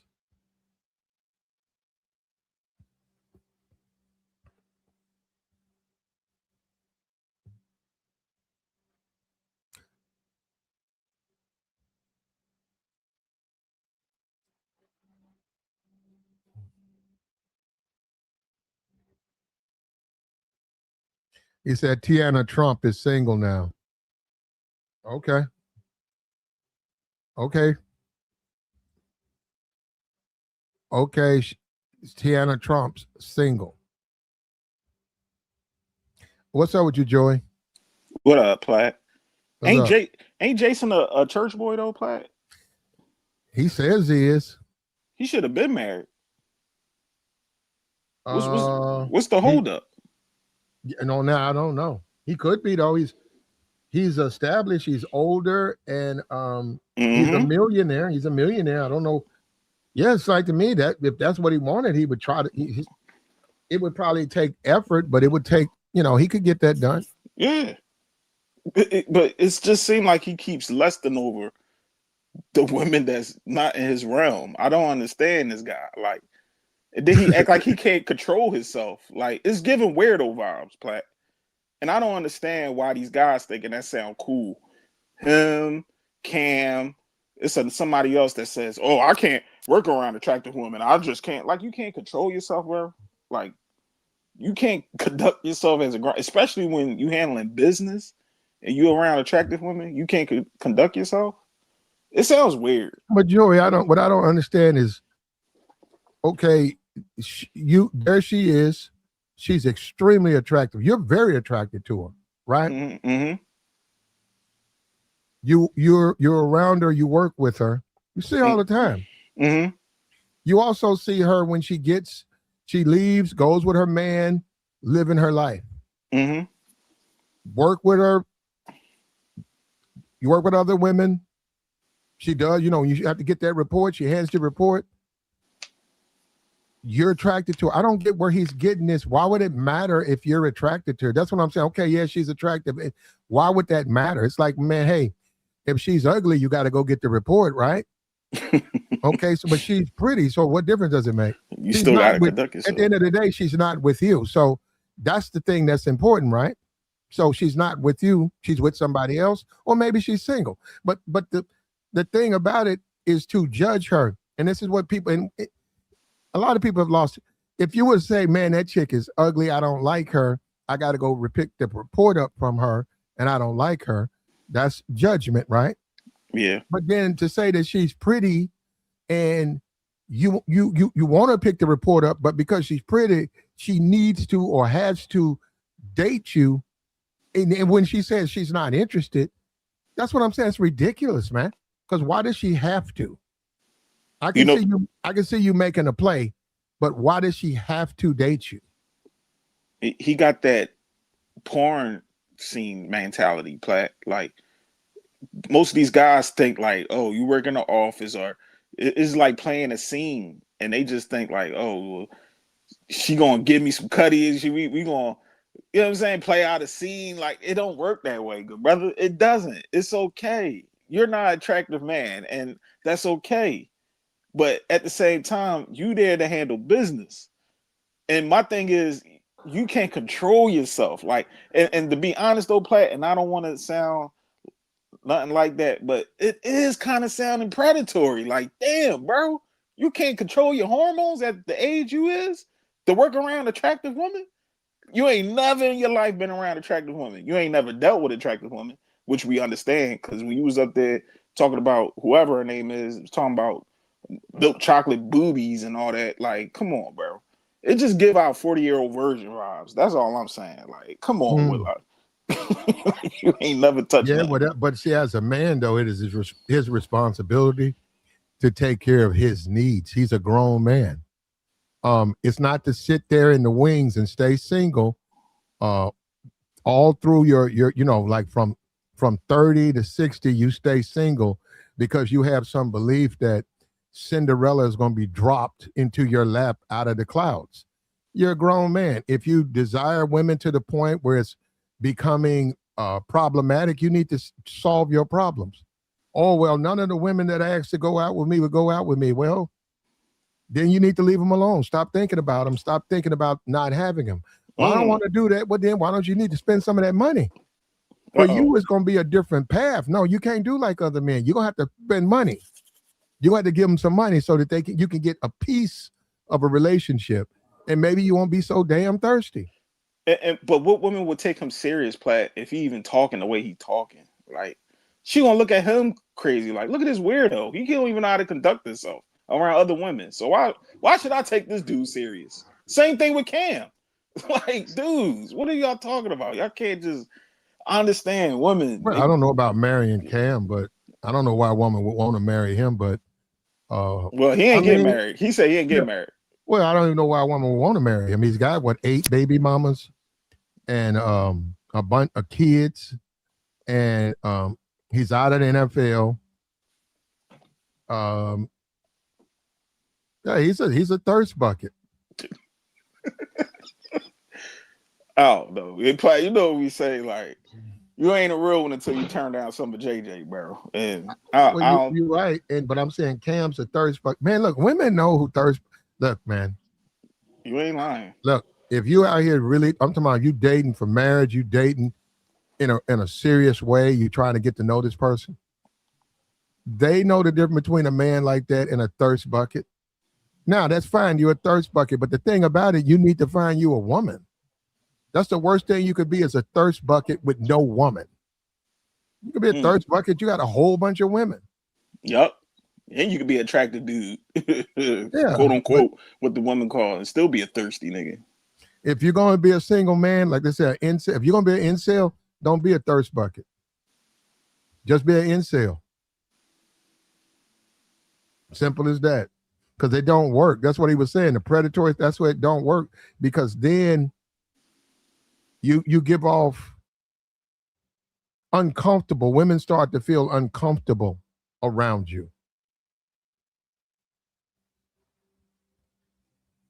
The way you're looking at them, the way you're sitting there, fantasizing and stuff, just makes them feel uncomfortable. And I guess they want to sound cool, play with the whole I can't work around attractive women. I'm gonna try to do something like I don't know. These dudes, it's a new group of guys we got out here today, man. I don't know. They just think they sound cool saying certain things like, she better give me something. If you work for me, I can't work with a chick without not getting nothing. Like, come on, bro. Come on, That's man. a lawsuit. Now they'd have to prove it, but that's a lawsuit. You can't have a business and you discriminate women. And actually, when a woman works for you, you have to really leave her alone. Even if you guys were dating casually, now that she's if I'm Jalen Hurts and I'm dating one of the women that is a part of my management team, but before she was a part of my management team, we were going out, we were smashing, we were having fun. Once I hire her officially, especially the type of money he makes, we can't date. Yeah. Because now she works for me, and all of that falls under what the EEOC and all of that stuff. And I'm a man, she's a woman. You have to be real careful with that. That's what I'm saying. So you would have to leave that alone. Now, you can keep dating her if you're going to marry her and she can work for you because she's married to you. But if you guys are going to be in and out of relationship having fun, you can't hire her. And you can tell her that. So, well, I can't hire you because I'm dating you. I have to find somebody else, but we can still date. But no, I can't hire you. The other women could sue him for harassment if he's showing all types of favoritism and stuff, because they're all on the same job. They're all doing different jobs, but they all work for him. Yeah, and hold up. This is the real world, Joey. We come on this YouTube, and a lot of these Negroes think they shooting basketball in the park. And they talk like that, like they doing pickup games in the park when it comes to women. The woman gonna do this. Look, that's easier said than done, because like I said, this is a Jalen Hurts, he's a franchise. Those are the type of jobs you want to keep as long as he's in the NFL, and during that process, maybe you get the next Eagles quarterback who comes in and you become his social media manager because of the experience you got, and you get you a nice little 25-year run, and you're adjacent to the NFL the entire time. And you go to all the parties, all the Super Bowl, you do all the stuff because you do some type of management team work for one of the players or a couple of the players. But then they turn around and say, we got to fire you because you're pretty or you're attractive. That's ridiculous. He's saying that the attractiveness of the women is throwing Jalen Hurts' focus off. No, it's not. That's bullshit. And he's all about Jalen hired women because he's about women rights and and pro woman. But that ain't got nothing to do with it. Like, come on, bro. He just finding ways to trying to find ways to justify why he think the way he think. But that's a lot of these guys. They start talking and they just be like, my word is the final word. Like, no, it's not, Jason Will. You sound corny and you sound weird and perverted. And I guess nobody around him gonna tell him because they just like, man, we know how he is. Because me personally, I wouldn't have a family member, anybody work around him. And any female, I say what you want about me. I don't care, Joey's sisterhood. He sound like a weirdo. I don't want no woman to working around a weirdo like that. That's just me. Even if she attractive, he's gonna try to do something or try to make passes at her. If anything, I would tell her, go ahead. Let's get some paper out this dummy. But as a man, right? As a man, you're living your life, whether you're single or incel, divorced, you're living your life, man. And attractive women are going to be in and out of your life. But that doesn't mean because they're attractive that they're there to fulfill the void in your life. And every man has to understand that, man. Big butts, pretty faces. Hell, a lot of them have that. But that could be one of the most dysfunctional employees working for you. That could be the one starting everything. It's her. But what you're not gonna fire her. You're not going to write her up because she's attractive. Yeah, that makes you a bad manager. That makes you a horrible manager. And that's basically what Jason is saying. It's ridiculous, man. And another thing, unearned compliments. Why are you giving all these women all these unearned? Those women don't know you, man. And they have men in their lives. They don't need your compliments. That's what I don't get. And that's when you can tell a lot of these dudes are not player, man. They ain't never been in a position of power. Most of these guys ain't never been in a position where even when they the man, they at the top of their career, they getting money. You know what I'm saying? They just think like, oh, she better give me some cookies. She better go out with me. She better go out on a date. She better, because I'm that nigga. Nah, you'd be surprised. Chicks be turning down niggas too. All that. That's why, no disrespect to Kev, all that high value stuff. Why all them dudes that was high value kept coming to him? They wasn't getting with women. A lot of dudes, you'd be surprised. You think that money gonna subject you being a cornball? No, you lack everything else. You have no character. You have no personality. All you got is your money. Whoop-de-doo. And guess what? She gonna finesse you. And you a goofy. Yeah, and a lot of the dudes who hid behind Kevin, and you see him. A lot of dudes who hid behind Kevin, that money don't work, man. All of that, I got a lot of money. Women won't. Yeah, a lot of those women, they're on Kendra G platform right now. 8 kids, 4 different men, 40 years old, looking for a $800,000 a year man. A lot of that stuff, and a lot of them got what they deserve. And now Jason Williams is last time I looked at it, says worth $7 million. He ain't got no woman. I thought the money matters. I thought money matters. I mean, Kevin said that high value men are in demand. Okay, there goes Jason Whitlock.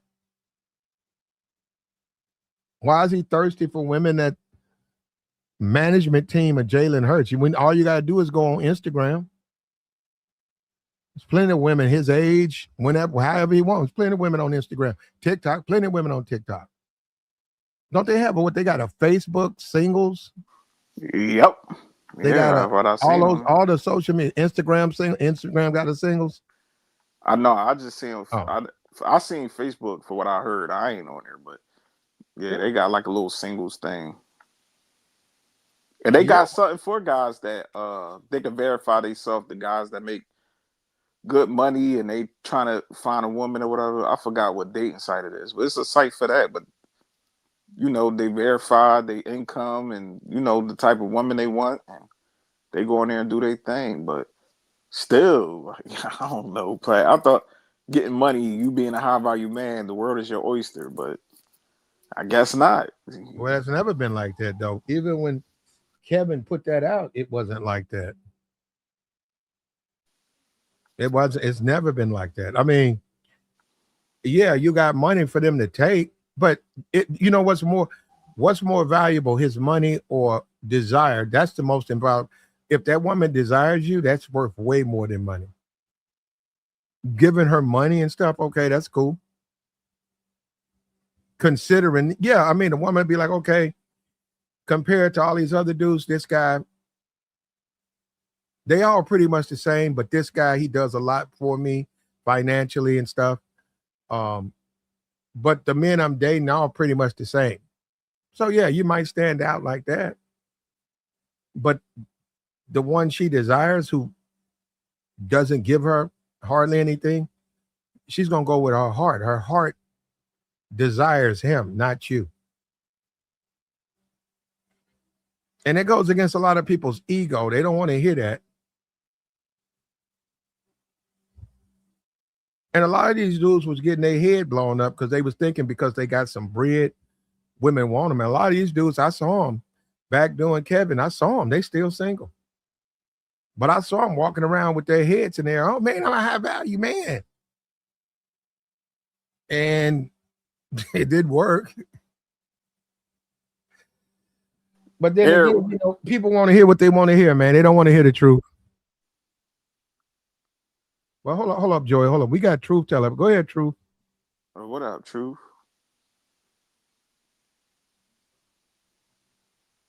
You on mute, Truth? No, he unmuted. We can't hear you, Truth.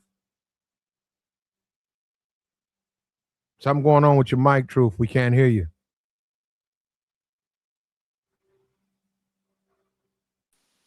Yeah, go ahead, TGP. Hey, what's up, guys? I What's wanted up? to come on. Yeah, I just want to come on topic really quick. But first of all, I agree with you said, Platt, and Jason Whitlock does need to mind his own business. That's pretty straightforward. You don't need to be commenting on what another man is doing. And just for the sake of for conversation, I like your channel. We try to learn here. So I think there is something that could possibly we can learn, that he was trying to make a point in the sense of like the Michigan coach, how he lost his job. I'm sure if he ever gets a coaching job ever again, we would hope that he learned his lesson and he won't be hiring staff that he's messing around with. And to the point where I hope even his wife does a couple more bring wife to work days so she can see what's on his staff. Yo, can y'all hear me now? Yeah, yeah. Okay, cool. Go ahead. No, you sound, but go ahead. Nah, I was just gonna say, he's a loser. This dude. I work corporate America. There are very attractive women all around me. I literally have attractive women on my team. When I'm at work, I don't see none of that. Because I ain't getting locked up or fired because I'm thirsty. So I don't see none of that. I don't even interact. I try my best not even interact with them personally. Like I tell dry jokes on purpose. I talk about my family on purpose. I'm not even trying to give them the inclination that I have any interest in them whatsoever at the job. I don't care how pretty they are, what they doing. You can't mess up my goals and my purpose for what I got popping. I don't care how fine you is. And him, I'm just have to say, he's an actual incel. This is what an incel look like. Right? Money don't change it. Status don't change it. None of the stuff that you would think that a man could gain to help him improve his chances with women will work with dudes like this. He is an actual incel. He's a guy who can't even get a working girl, a professional, to act like she likes him. That's bad. That's real bad. If you can't get a chick that accepts money to perform a certain way for you, to actually do that when accepting your money.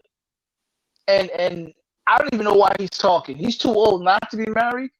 He's too old not to have kids. He's too. His status is too high to still be talking like a junior high school boy. This is crazy. He's talking like a kid, not even high school. He's talking like somebody in junior high school that don't have no experience with girls. Hey, Truth, what was he? Who was the woman he was talking about?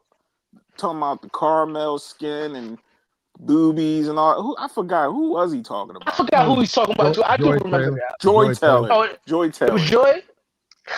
See, she ain't even not. Listen, man. Whatever. Listen, look at him, man. And he acts funny in other ways too. Aside from women, he say crazy stuff. He say crazy stuff about black people. He say crazy stuff about society. He says crazy stuff about politics. He's completely off. He's one of those people that don't fit in nowhere. Right? He was an odd kid in school that just didn't fit in with no other group. He just had to be alone. And it's clear he spent too much time alone because listen how he talks. He's almost, I'm saying he's almost 60 years old. What do you mean you can't be in a workplace near attractive women? So what have you been doing all these years, player? He works. What does he work for now? But before he worked for ESPN. ESPN got attractive chicks rolling around the office. So you telling me you couldn't work in the office? You had to be remote. He trying to sound cool. He trying to keep. Yeah. They got to keep you away from the normal employees because you're the weirdo. Listen, And you in this society though, you really can't. For a man, that's a horrible way to think that if a woman is attractive. Now, I mean, if a guy talking about he don't want to be me too and lied on, okay, I understand that. But for a guy to say I don't want to work around attractive women because I can't control myself, that's not the way you approach life as a grown man. That's a horrible way to think because that plays into a lot of negatives about men. And that's what I'm saying. You want to talk about bending a knee. This dude literally bent a complete knee to women when he said that stuff about how that woman, the woman that's on Jalen Hurts' management team is so fine and he got to be with her. And it's like, what? Yeah. Do you know that woman, man? I don't know if it's smart because I'm saying he has over like 2 million followers. I don't know if it's smart to even be saying that about Jalen Hurts. The women on there because they're not even presenting themselves in that way. They're not thotting it up. Big businesswoman. Yeah, well, that's what I'm saying. So as a man, you try to tell me a woman who has a law firm, who has a card that says, call my law firm for any legal issues you have. She's got on a business suit that I'm supposed to sexualize her because she's a woman. Okay. Well, I'm gonna sexualize. Well, why don't I go on Instagram? There are women all on Instagram who want you to do it. Why would I do it to somebody? That woman don't want me to sexualize her, objectify her. And that's to me, at his age, I'm like, you don't understand that, bro. You got to be joking. You don't understand that. And I don't think he does. He don't. Honestly, I think I'm kind of glad he's out here talking like this. Because we have to see examples of men that you shouldn't be like. We got to see it, man, publicly. We got to see embarrassments like this. And he's just up here, he's talking like what he's saying makes sense. Like everything he's saying is actually true because it's been proven. And every day what he says every day reality proves that he's wrong, but he's still saying it. You know what else I had noticed too, Platt, on some real talk? Mm-hmm. A lot of these guys is just so, I don't know if they just grew up socially awkward. They can't read the room, especially how, and that's why I do try to give guys a little bit of lead, like guys like Jason Whitlock, not so much a leeway, but I try to listen to them because they need somebody there to tell them, like, no, bro, that's not how you talk about women. That's not how you're supposed to handle. You know what I'm saying? You try to get to know a woman. You got to reel it back some. You know what I'm saying? Like, they don't have the same experience that we do. And I always say that. But a lot of times they don't be around guys or friends that can tell them, hey, bro, you sound corny. You sound weird. You're going down predatory lane a little bit, talking about women you can't work around if they're attractive. Reel it back some. Guys like Jalen Hurts, his whole life, women have been attracted to that young man. You know what I'm saying? It's nothing. I went to an Eagles game. I seen a whole row of women with number 1 jerseys on, screaming at that man. I think that Jason's not being honest. I think that has a lot to do with him going after Jalen Hurts. Oh, you sneak dissing.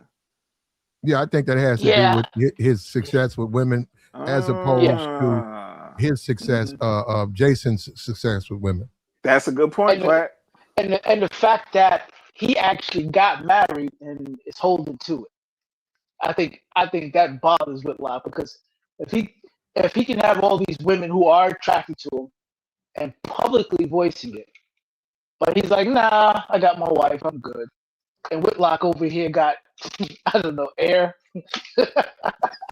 And he doesn't have anybody trying to be enamored with him. He doesn't have anybody trying to get with him. And he's probably never had anyone who took serious interest in him. So He's just hating now. You think he trying to live vicariously through Jalen I think a little he's bit? hating because he got the life he wants. I think he's outright hating, but he doesn't want to be that direct. He's gonna slide this on him. I think he's gonna continue too. I don't think this is the last time we hear about this. Black man married to a black woman, champion. Yeah, that'll make a nigga get mad.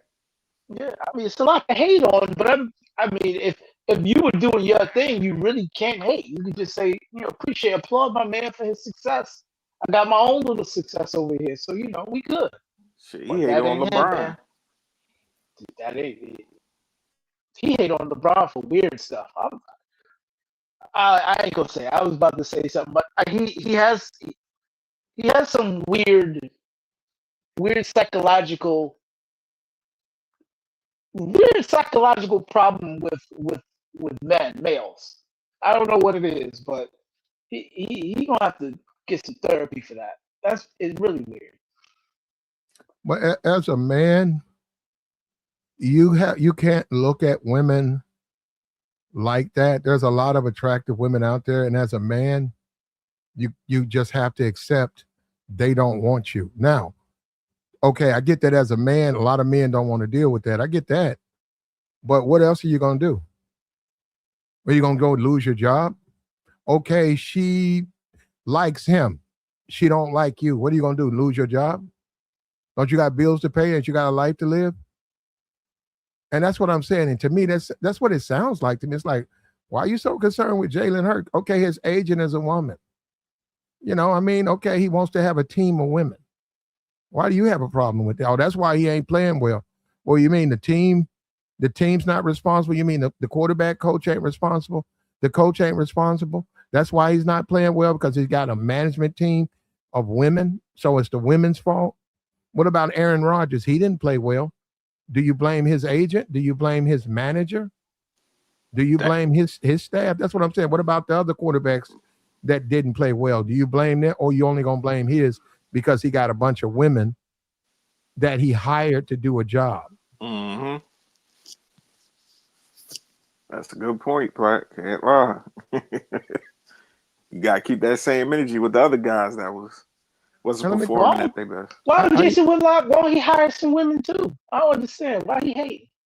Why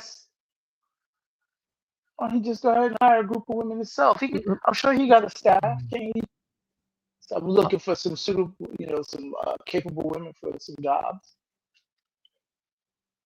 I worked in a nightclub and a strip club, and I'm telling you, attractive women, right?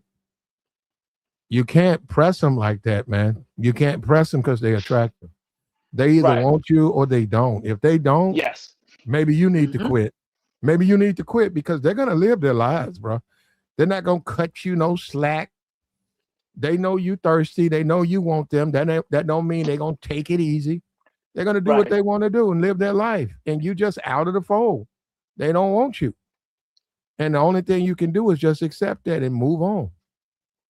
And that's, to me, that's what Jason is struggling with. And then if you thirsty after managers and stuff like that and agents and stuff, man, you need to go outside. You need to go to the club or something, man. You got to go to the club, man. Why don't he go to where oddball women go? I don't know. Well, he needs to.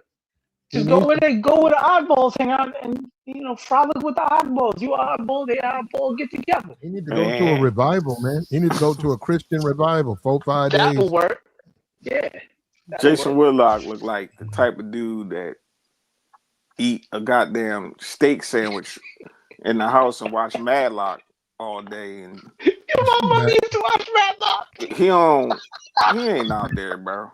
He ain't that type of dude, but he don't even give you the vibe like, yo, all right, well, let's hit the city real quick. Jason, let's check out some bunnies. Let's go to a bar or something.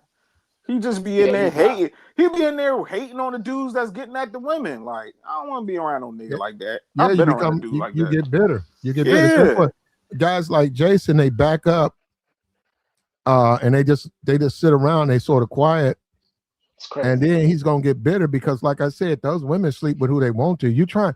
He's trying to ascribe a logic to it. He's trying to look at it and say, well, why not me? Right. I'm rich. I go to church. I'm a nice dude. I'm gonna treat you right. Yet she wants to be the fifth wheel on another dude's rotation, who's not what Jason says is his equivalent. You can't do that. You'll lose your mind doing. That's what has happened to him. You gotta they're gonna sleep who they want to. And the same thing, he don't realize it because he doesn't go out enough. There are women out there who actually like him, but he's just not out there enough to know that. They'll like whatever that thing that he is, that frame and the way he cares, they'll mess with him the same way. He's just not around them. I don't think he want them type of women, Platt. That's how it is out here. The guys that's supposed to be in their own lane dealing with them type of women. She might be a little heavy set. She might got a little franks on the back of her neck. You know what I'm saying? She a big girl. She might have some moles. Yeah. That's his lane. That's his lane. But he don't want that because you see how he keep talking about the attractive women. He fantasizes, and that's damn near like the incels. The lunch lady types. No. That's not the fine lunch ladies, because there's some fine lunch ladies, but the real big not ones. them. He said that's the fine The lunch lady next. This one lunch lady I had back when I was in high school, she had she had a turkey. I had a Spanish teacher that was like that. Spanish teacher was fine. Damn. And she had the Holly Berry cut. I love that short hair, boy. She did too. The Spanish teacher had the Holly Berry cut. Yeah, man. Let me tell you something, man. And men, you'll be surprised who likes you in a nightclub or just if you get out. You'll be surprised. Yeah. You really don't understand because, like I said, just like you may think, hey, I'm a great catch. Why doesn't this particular woman want to give me her number or get to know me? Stay out there long enough. It's gonna be women who are coming up to you. It's gonna be women who are gonna receive you. Yep.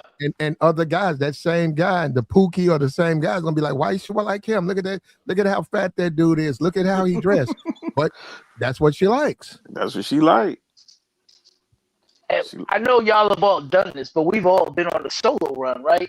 Ain't nothing popping. You're like, man, let me go out and see what's going on out here. Your boys ain't with you, they all doing whatever they do. And you're like, you know what, I'm gonna just go kick it somewhere. And you go kick it somewhere solo and it just be popping off for you. I've had that happen several times. Just either chicks is starting conversations with me. I had a couple times when someone bought me drinks. I'm just sitting at the bar by myself or walking up, chit-chatting, and it just works out. He'll never experience that. Because first of all, he ain't going nowhere. And two, he ain't personable enough to do nothing like that. So he's just going to be stuck and bitter and angry. It's going to... See, but that's what I'm saying with like most older guys. There is a group of older women for you, bro. And they just waiting there for you. But most of these older dudes, they stuck in their ways. And like Jason, they just be watching the younger dudes that ain't really pressed over women. Please believe me, Jalen Hurts is not pressed over. No, he's at all. At all. I've seen it. So when you see them older guys be watching it, that's low key kind of hating too, if you think about it. Like Platt just said, like a lot of them dudes that don't get the rhythm, especially when you out and about and you at a bar or a function and they see this one guy, the women attracted to him. I've been on that. I ain't gonna act like I'm Chris Brown or Usher or nothing, but I had women that attract to me. You know what I'm saying? Handsome, kind of tall, smell good, dress nice. You know what I'm saying? Women are gonna attract to me, and I got a nice little personality. I can make them laugh, have a good time, make them kick their feet. You know what I'm saying? Have a good time. But most men don't know how to just orchestrate and just chill and relax. They just got to do the most or make themselves seem like they more. You ever seen a dude that do the most? Just gotta say the most outlandish things or make himself seem like he more than what he. That's kind of Jason Whitlock. Like, bro, just relax. They They either like you or they don't, man. And guys take it too. That's one of the things when you talk about relationships. Stop taking that stuff so personal. Even rejection, even betrayal. Stop internalizing that stuff, man. It just happened, man. It's just the way it is. Stop trying to figure it out. There ain't nothing to figure out. Yep. Whatever y'all had, it's just not there. It was, you had something. And this is the thing. You do have to accept it. Hey man, we had some stuff. We had a fire burning. Me and her, we were together. We were talking about getting married. And then just like over a period of month, man, we just fell apart. And then boom, I came home. She was gone. And stop taking that stuff so personal and start looking at an indictment of your personality. No, it's not. If anything, it's an indictment of hers. But see, the thing about Jason is he compliments. This is the worst thing as a man, listen, ain't nothing wrong with complimenting a woman, but don't give out unearned compliments because it makes you look weak. You look real weak as a man doing that. They don't have to tell the beautiful woman that you work with, you don't have to go and compliment that woman. I mean, she looked like she looked. You have to shower her with compliments. It makes you look weak. She hear it all the time. Hey, beautiful. You so pretty. Yeah, they don't even like that. They don't even like hearing that because they don't believe any of it. It's like, whatever, you just want to smash, which is true.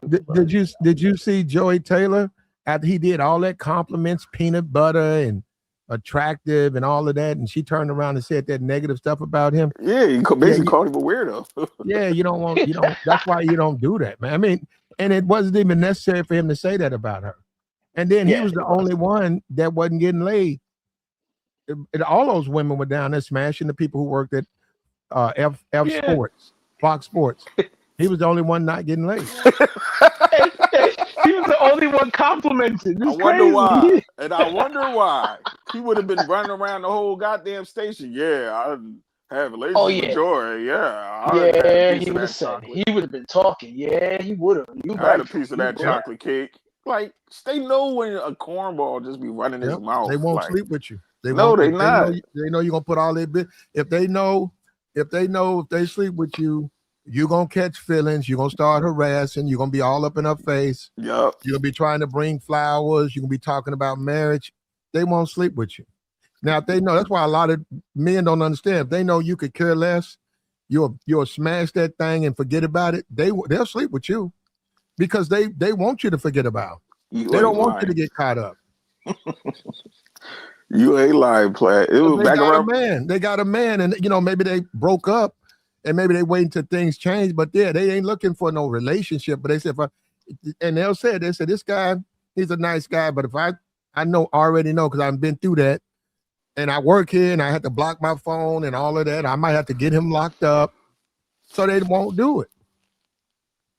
You ain't lying, Platt. I've been through situations. I'm just thinking now, like, dealt with chicks back my old hood, my old way, and niggas ain't never knew that, me and such and such had a little thing. And I kept it pushing. Like, I ain't telling niggas what I did. Like, run and tell that ass niggas. Like, what they be saying, don't kiss and tell. Like, I live by that. Yeah. But my thing is, grown men that really deal with women, we don't even gotta talk like that. Like, we at a certain point in life. Like, come on, bro. That's the other thing. He's like, I mean, you have a career, you're old, you made some money. Why he's even talking about this? And then why is he even talking like this? It's weird. It's low key hate. He low key hating on Jalen Hurts, bro. If that man want to put together a team full of women, hey, he's paying them. Let him go. I mean, I don't get it, man. I don't want to be a hypocrite. I don't want to be a hypocrite and judge those women, but I have to because of Jason brought it up. Those women are not no 10s. Them women like 4s and 5s. They like regular women, though, to be honest. They're capable at their job. It has nothing to do with their looks, right? He's already married, so he's not going to hire 9s and 10s. That would be suicide for his marriage. He could, but that would be problematic to his marriage. He's going to hire the capable women, and if it just so happens that one of them or two of them is attractive, oh well, but he ain't going to hire a team of dimes. First of all, most of the time, Doms ain't gonna be capable. That's the first problem. So, you know what I mean? So this is just a weird talking point to bring up, unless you want to spread the hate. Sometimes, like customer service, right? While I'm standing in line, say it's about 15 people, or to pay like your utility bill or something where it's a line, right? Not checkout, but something like customer service where they got to, can I help you? They got to deal with your whatever issue you got, and then they got to take the item, well, that type or whatever, or something you're trying to do. I deliberately sit to the back, and if there's an attractive woman, I'll deliberately be watching, because I'll be looking at the person at the desk, and I'll be looking at her, and I said, now he sees her. He sees her. She's one back, right? And I'll see, okay, I want to see if he's going to greet them both the same. And yeah, I watch it, man, and then it's a noticeable difference. It's a completely noticeable difference. So it matters, man. We're a very superficial society. Just more tolerance, more patience based on their appearance. Attractive person is not going to get rushed away from the desk. Attractive person is going to get more attention paid to their issues. And even the people in the line are more patient with how long it takes. When a person is unattractive, there is no patience. They almost say, go stand to the side. He said, well, I don't have my license plate. It's out in the parking lot. Go, you need to get back in line, then go to the parking lot. So we it's like that, but what he's talking about, I don't even understand it. This is more just an attack on Jalen Hurts, period. He don't like Jalen Hurts. And he's literally making stuff up about this brother.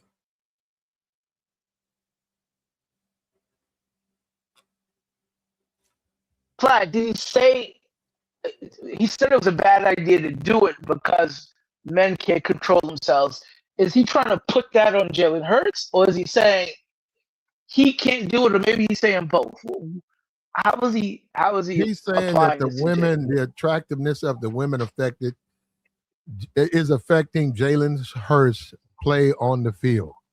And he was saying that anytime a man has to deal with attractive women on the phone, going over his business, that he's going to have in his mind fantasies of being with those women. And he's saying that that's messing with Jalen Hurts' ability to play football, which is absurd. Isn't that what every single pro athlete from every level faces? So well, I don't know if they all have all female management staffs. Well, no, but they have access to females no matter what level of pro athletics they're in, whether it's on their staff or whether they meeting up with them at night, whether they getting them food, whether they messing with cheerleaders or messing with side chicks. They all will have access to attractive women. So how in the hell is it just Jalen Hurts who can't play ball because he's around attractive women? Aren't all pro athletes around attractive women? A lot. There is I think in the contract, you can't deal with the cheerleaders. And what do? They don't punish you, they punish the cheerleader. So if she sleeps with you or she's dating you, she'll lose her job. Yeah, she'll lose her job on that team. I think if they do it twice, they get rid of them altogether. Oh, they get a two attempt option. Something like that. No, I'm just saying that the Dallas Cowboy cheerleader, if you sleeping with one and it's going to get out either the girl's tail or the team tails, they're not going to punish you. They're going to get rid of her. Yeah, you bring in the money, so yeah, we can't get rid of you, but she's just a cheerleader. We can replace her and Jason's talking about those women that work for Jalen Hurts. Has he ever seen the University of Alabama? You know what? A lot of people, in my opinion, just like I say, Florida State, University of Florida, you need to go to these colleges, man, and you need to see the students who are going through, getting ready to graduate. You need to go through there, getting their masters. You got to get out of. You keep going to all these chicken wing joints and seeing these chicks with 4 kids and a fatty stomach. What they said, an oatmeal cake stomach, and the body is not. Body they haven't been exercising.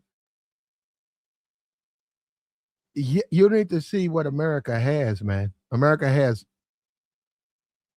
tip of the spear. And I'm telling you, even with Jason's obesity and his size, he can find what he's looking for. I don't think he's looking for it, though. I think he's waiting for it to fall out the sky. Actually, I think what he's looking for, he can't manage, right? I think the type of women he's looking for, like the chick he was describing, what's her name, who's getting with everybody. That's who he's looking for, which is weird. He's supposed to be. His preference is white women. His preference is white women. I mean, but that's not hard for him to pick up. Well, you would think, yeah, a rich black man looking for a white woman. It's actually more single white women than single black women. Black women, exactly. Yeah, and he's in America, and they really tear down them dating apps. Mm-hmm. White women, especially white women with kids. And then we know our society, how racial it is. White women are not, we talk about baby mamas are not desired, right? Well, they're not that desired in the white community. So, and you got Jason he's thirsty for white women. Like I said, it don't make sense with his money. Seems like to me, he should be able to solve that problem.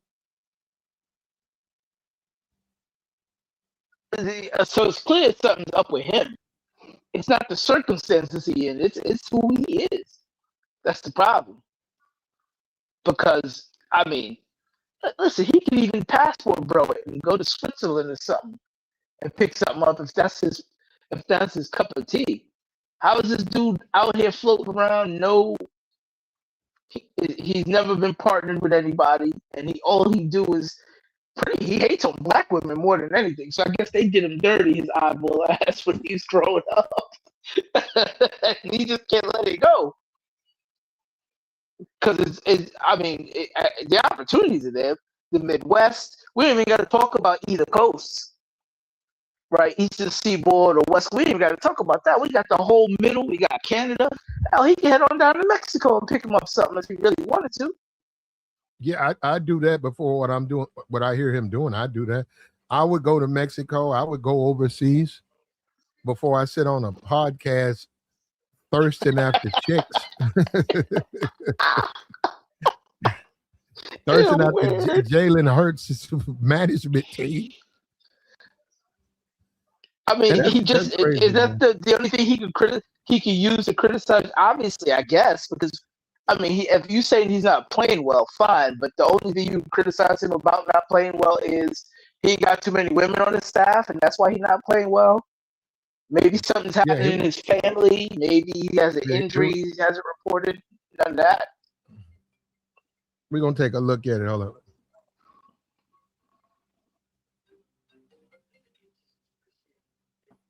We'll take a look at it. Hold up. Here we go. It's crazy, but he did it. Right here.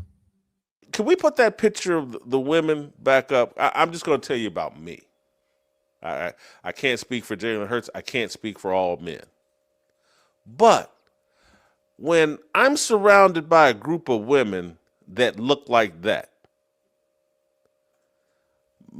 my brain starts malfunctioning. And I start thinking about silly things that. Yeah, and we talk all this red mill stuff and masculine man. That is this dude is bending a knee to women. He's literally rolling out the red carpet. He just told you, an attractive woman, he can't even think straight. Isn't that the whole thing about being a man and being able to control yourself and understand what's going on? And this man is submitting. You want to talk about bending the knee? This man is. I'm afraid. Yeah, laying all his cards on the table. And this is weak, but here we go. Are unrelated to business. Chantel Romaine would just have my mind off in crazy places. Rachel Everett, Nicole Lynn, the whole group of them. You know, Chantel's at the top of the food chain there, but I could not properly focus. I wouldn't be in the right mindset if I'm on the phone and this is the group of people that I'm constantly talking about my situation with. It just, my mind would drift. I'm in a realer place than, because I know there's some of y'all listening. Well, that ain't me. You know, I'm perfectly, you know, I'm the most righteous man in the world, and you know, I it doesn't bother me. These women, I'm never distracted. You're lying. Yeah, that's ridiculous, man. It's not even Why about he being distracted. It's like, why he skipped over Shakima Platt? Why he skipped over I Shakima? don't know. They probably don't like it, but I'm just saying he's thirsting for women and throwing out compliments and stuff. And that's wow, man. And he's a multimillionaire. Remember that. I want all these guys to understand all this stuff about high value man and money. He's a multimillionaire. And he ain't got a woman. And he likes white women. And he's pressed that he's looking at this Jalen Hurts management team making commentary about it. As if Hurts got a management team, so does Adrian Rogers has a management. Shador Sanders has a management team. I mean, what does that have to do with anything? They all got teams, whether it's men or women, they all got teams. And like the woman said in the chat, what if the guys in the team, some of the guys were gay? Would you then blame the team because Adrian Rogers can't play? He's not playing well, or it's because he hired some gay guys in his management team? Or if he hires women, then the women affect his play, which is ridiculous. We're not agreeing with that. That's absurd. But he's the one saying that. And he's the one who's convinced that some kind of way we all share his sentiments. And that's just not true. That's not true. I've worked with plenty of women. I got nowhere close to those women. As far as talking about romantic, nowhere close. Not even close to that. Those women had multiple men. I've seen them. I've seen them when they left work with the different dudes. They went with the men they wanted. They didn't desire me. I didn't take it personal. Life goes on. But I'm going to tell you one thing I didn't do is sit around showering them with compliments. I'm going to let her man do that. That's how you handle that. You let her man take care of that. You don't get involved with that. You don't interfere with that. You let her man do that. Like the stream, man. Support the platform. Hit the Cash App, hit the Super Chat, man. Friday, man, we got Jason Whitlock. He's up here talking about women should be unattractive so men can control themselves. These are old conversations. And the internet has introduced new conversations to the world. These are old conversations, but he decided to go down the rabbit hole. He also said that if you did not agree with him, something's not right with you. And the whole thing is not supposed to. What if you're a pastor of a church? I'm serious. What if you say God called me to preach, and you go to a church and you're assistant pastor, and then the main pastor loses his life, and they vote you in. You're now the top pastor. What do you say? I can't preach the word because 50% of the women out there are attractive. Is that what you say? Hey, I can't preach. I can't do a sermon because you older sisters, y'all be bringing your daughters in here. And she's attractive, and she's attractive, and she's attractive, and she's attractive. And you're an older sister, but you're attractive. So I can't preach. I can't preach because I can't get my head together. Because I'm going to be thinking about something else. What if you're an EMT and they said, we got an emergency call? This is the address. So you go to the address The patient is laid out on the floor. What do? Not help her because she's attractive? Oh, she's beautiful. I can't help her. What do you mean? This woman needs help. Well, she's beautiful. You don't understand. They have an effect on me. I can't control myself. That's how absurd he sounds saying stuff like that.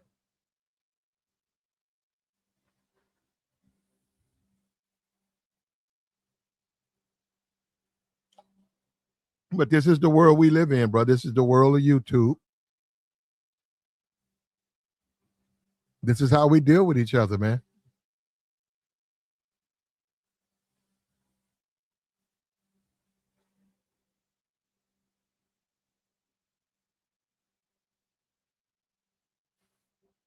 They have nothing to do with your performance on and off the field. Nothing.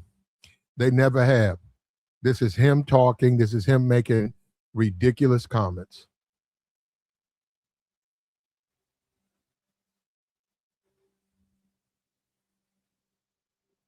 Yeah, and he's a simp. He's a simp. And this is what you get from the whole, these guys don't know how to interpret anything. They don't know how to thread the needle. They want to be hand-fed. They're like children. They don't want to be men. They're like little boys. And they want somebody to give them something. And when it comes to females, they want somebody to give them a woman. They don't want to earn a woman. They don't want to earn the support and attraction of a woman. They want to be given something. And a lot of the whole passport bro movement, right? That's what they want. They want somebody to give them something. They don't want to earn it. They just want somebody to hand them something. Give it to me.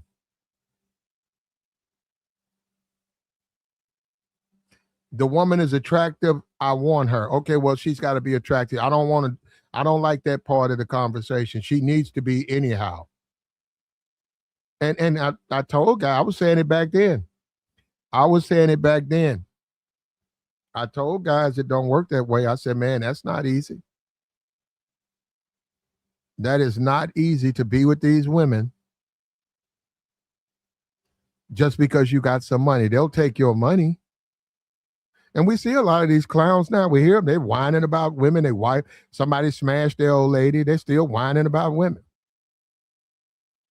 And a lot of them were thirsty anyhow to even get it. They was trying to control the woman. That's why they got married. That stuff ain't gonna work, man.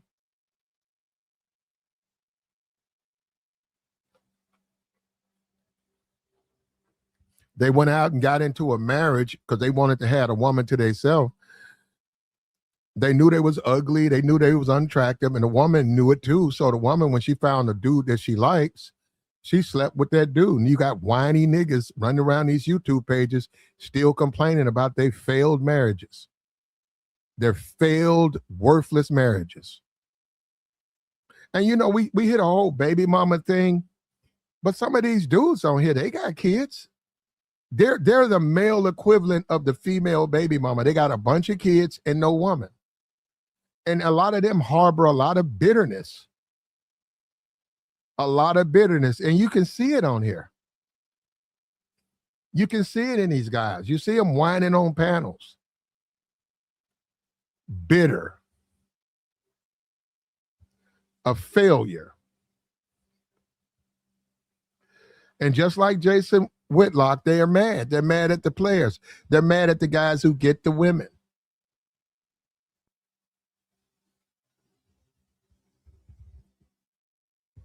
Like the stream, man. Support the platform, man. Hit the Cash App, man. Hit the Super Chat.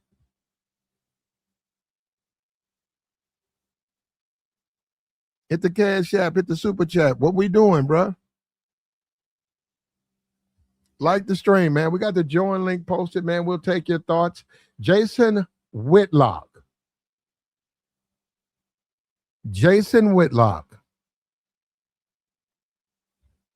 Is going after Jalen Hurts because he has an all-female management team.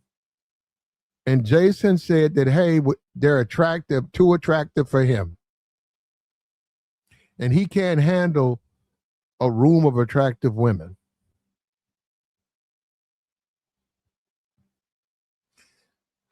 Which makes no sense. That makes no sense. What if you're riding on a plane and you buy your ticket 2 weeks in advance and you show up at the airport and you see a woman that's extremely attractive to you, and then you get on the plane and guess who's sitting next to you for the next 3 hours? What do? Say, hey, I need to change my seat? What do you tell the plane? Hey, I can't sit next to her. I'm not going to be able to do my work. I scheduled this plane. I need to give about an hour and a half worth of work before I get to where I'm going. With her sitting here, I'm going to lose my focus. I'm not going to be able to do the job that I'm being paid to do.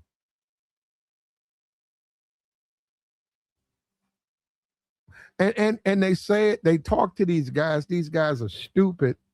And they listen to Jason Whitlock and they listen to that foolishness that comes out of his mouth.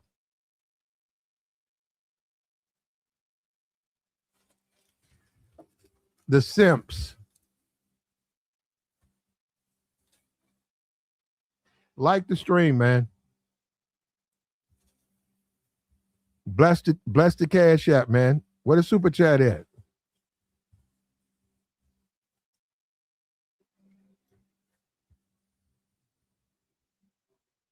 And that's weak, man. You ain't, as a man, you ain't supposed to be going without, man.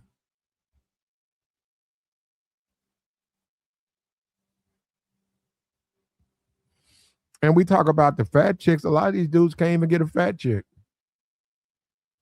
They can't even get that. And speaking on fat women, every time I meet one, they got 2, 3 kids.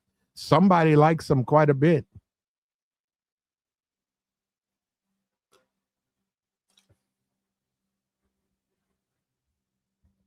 They be tearing down Instagram too, bro. They all over Instagram. Twerking like it's going out of style.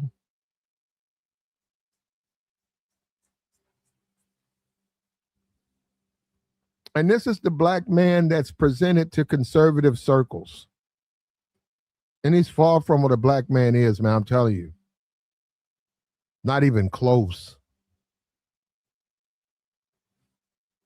This is absolute foolishness. Mindless foolishness.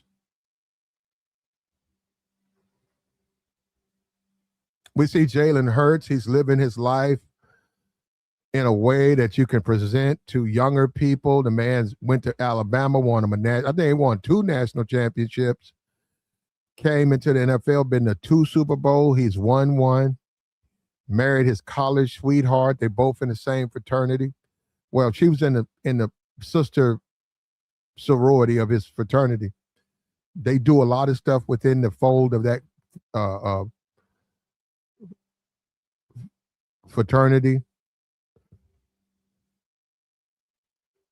Waited till he got his big contract, got married, living his best life, working on his first kid. Family still together. His mother and father present them with a grandkid.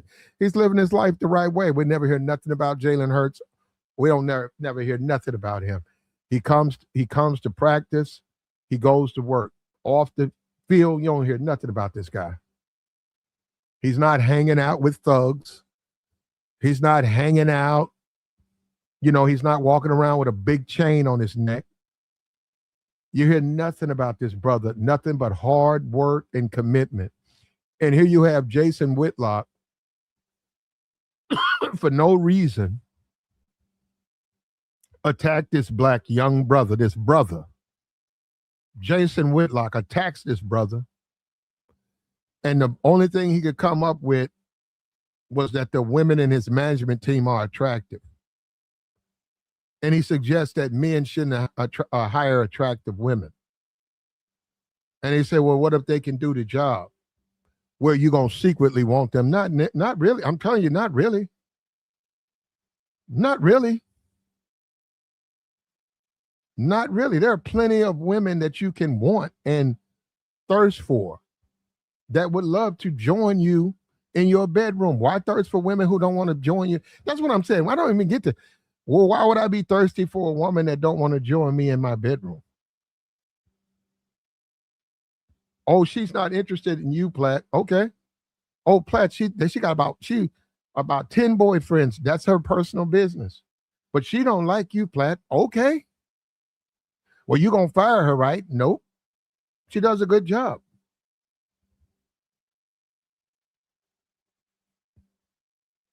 What's up with you, Hut? Hut says maybe that's why Jason Whitlock's never made it beyond Ball State football and had to get into journalism. Did Chase and Tail kill his football career? I don't know. I don't know. But one thing about YouTube is you see a lot of failed black men. You see a lot of that.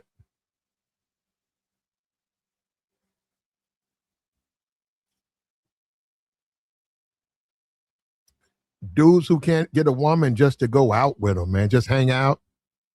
I'm not even talking about smashing. You saw like that guy who said the woman stood him up. He was outside on social media whining. He had went to some restaurant. He had flowers, and a woman that he met online was supposed to meet him somewhere. And he sat at that table for about 30 minutes by himself. So then he comes out and he live streams and talk about why is it so unfair.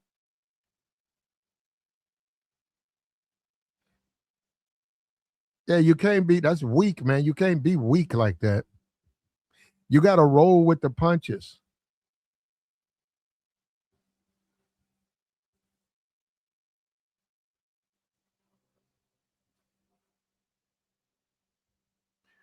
You got to roll with the punches, man. You just can't be weak. And then things don't go your way and you get mad. And you get in your feelings. And that's what happens to a lot of dudes. They get like a lot of these dudes, they be single for so long, they get mad at women. Because they're single for so long. And then they see an attractive woman and then it makes them mad. Because they're attracted to her and they feel like life is so unfair.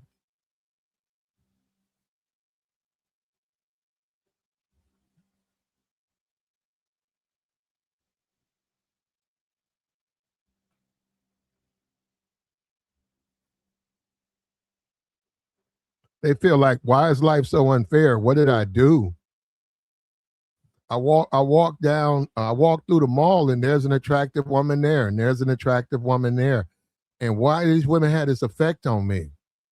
And I try to get a number, but they won't give me a number. But she's so attractive. Why is my body like this? I'm attracted to these women, but they won't give me the time of day. Yeah, them guys, eventually those guys lose their mind. They snap.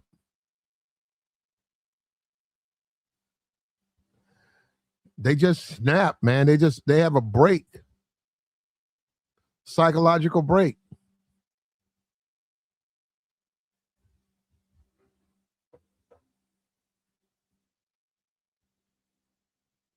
And that's weak, man.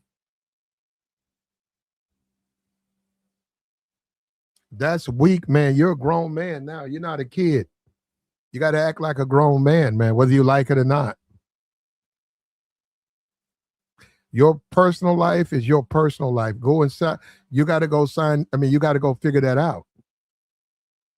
You can't get them off the mouthpiece. Well, then use your wallet. Go be like these suckers. And these suckers say, lead with your wallet. Be a sucker. Go out here and lead with your wallet. They pull your wallet out, man. It won't be for long, but hey, maybe that'll satiate you in a way where you're not running around here talking about Jalen Hurts' managerial staff and thirsting after them. And that's pretty low, though, man. Anytime we live in the world of Instagram, TikTok, Facebook, we live in that world right now. And this guy's going after or making lustful comments about women who are not presenting themselves to the world that way. When you got 1,000 women putting themselves to the world. And he's got the money, too. They got FaceTime, $50 an hour, $50 a minute. Go get you a FaceTime jumping off, Jason.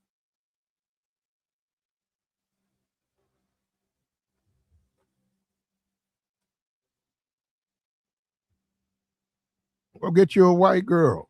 It's a whole bunch of white women down there on Facebook. I mean, on OnlyFans. Go get you a white chick. You saw what Shannon Sharp did. Shannon Sharp did it. Shannon Sharp, when he got him a little 21-year-old white girl, he claimed he was trying to help her lose weight, but he was trying to smash. And she recorded him, and she took that information to a lawyer, and she sued him for $20 million.